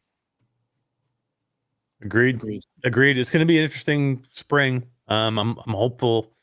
You know, I'm hopeful it's a good price. I'm hopeful it does well. I do think it's. I want them to be competitive. You know, I want parity in the market. I want as many people in as possible. I want to see more PC gaming. You know, that's another thing for me. I want to see PC VR gaming come back, and be, you know, it's never going to be anything standalone, but I want it to be, you know, more accessible to more people. So for me, I'm all in with Valve. I'll always support them. I will support Meta. I'll support PlayStation. I'll support wherever their people are putting games for gamers. I mean, like I'll support those platforms. Even Pico, if they're going to still put games there, I'll support them in some way. Yeah, for sure. But so maybe everyone out there, maybe you should also pick up a copy of RoboQuest for Steam, so you have something sick to play on your new Valve frame headset. Yeah, definitely. That's great. Buy it on every platform. Buy it on Quest when it comes out. Buy it for your so friends. many people DMing me about that. Oh my god, when's the Quest playtest happening? Soon. Guys, it is late. We are going on almost 3 hours. Skeeva kept here. He just wouldn't stop talking. He just kept us going. But it's been fun. Guys. There's been a lot of cool stuff to talk about. It was nice to have a little cameo from Jasmine come in and yell at Skeeva for running the trailer. It was nice to talk about some of these new flat games that we're checking out, which is cool. More to come on Arc Raiders and Deadzone Rogue. And I'm going to start streaming again, now that we especially have a little more time. I'm going to stream Roboquest definitely Thursday, but I think I'm going to try and go back to like some Saturdays of streaming some stuff on the channel. I'd love to stream like some Arc Raiders would be fun. Playing with you guys, and then doing even playing some Deadzone Rogue and some of these other cool games I got in my back library. So I'm going to start streaming a little bit more, you know, when I can. Sweet. Can't wait to get into these games with you guys. Hell yeah, man. It's going to be fun. So anybody else out there, go get RoboQuest, because then we can play when the co-op hits. We can play RoboQuest together later in stream. But go get some of these other games. Go get Deadzone Rogue, or go get Arc Raiders. We can definitely get in and all get in and try and play a little bit together. But cool, guys. Any last words? Go team. Go team. Stop putting yourself inside a Deadpool. That's what I'm going to say. I can't help it. You're sick, bro. Sick. All right, guys. Thanks for coming and hanging out with us. It's a long show, but we rock and rolled it and did it. We appreciate you. We'll see you next Tuesday with another awesome episode of Reality Bytes. Good night, guys. Bye, everybody.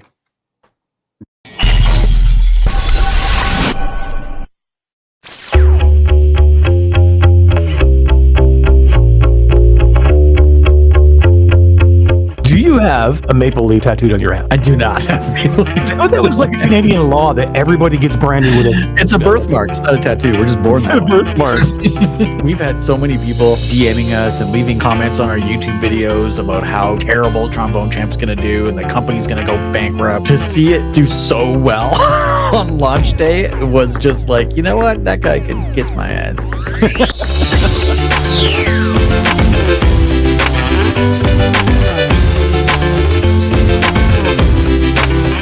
You lose 85 pounds, you shave your beard, you put some glasses on, people are like, oh, it's not even, they don't even look like you anymore. Yeah, what the fuck? Get fat and grow a beard, damn it.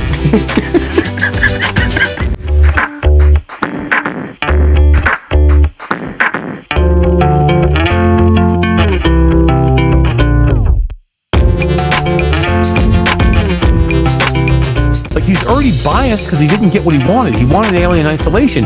If you want Alien Isolation, asshole, go play Alien Isolation.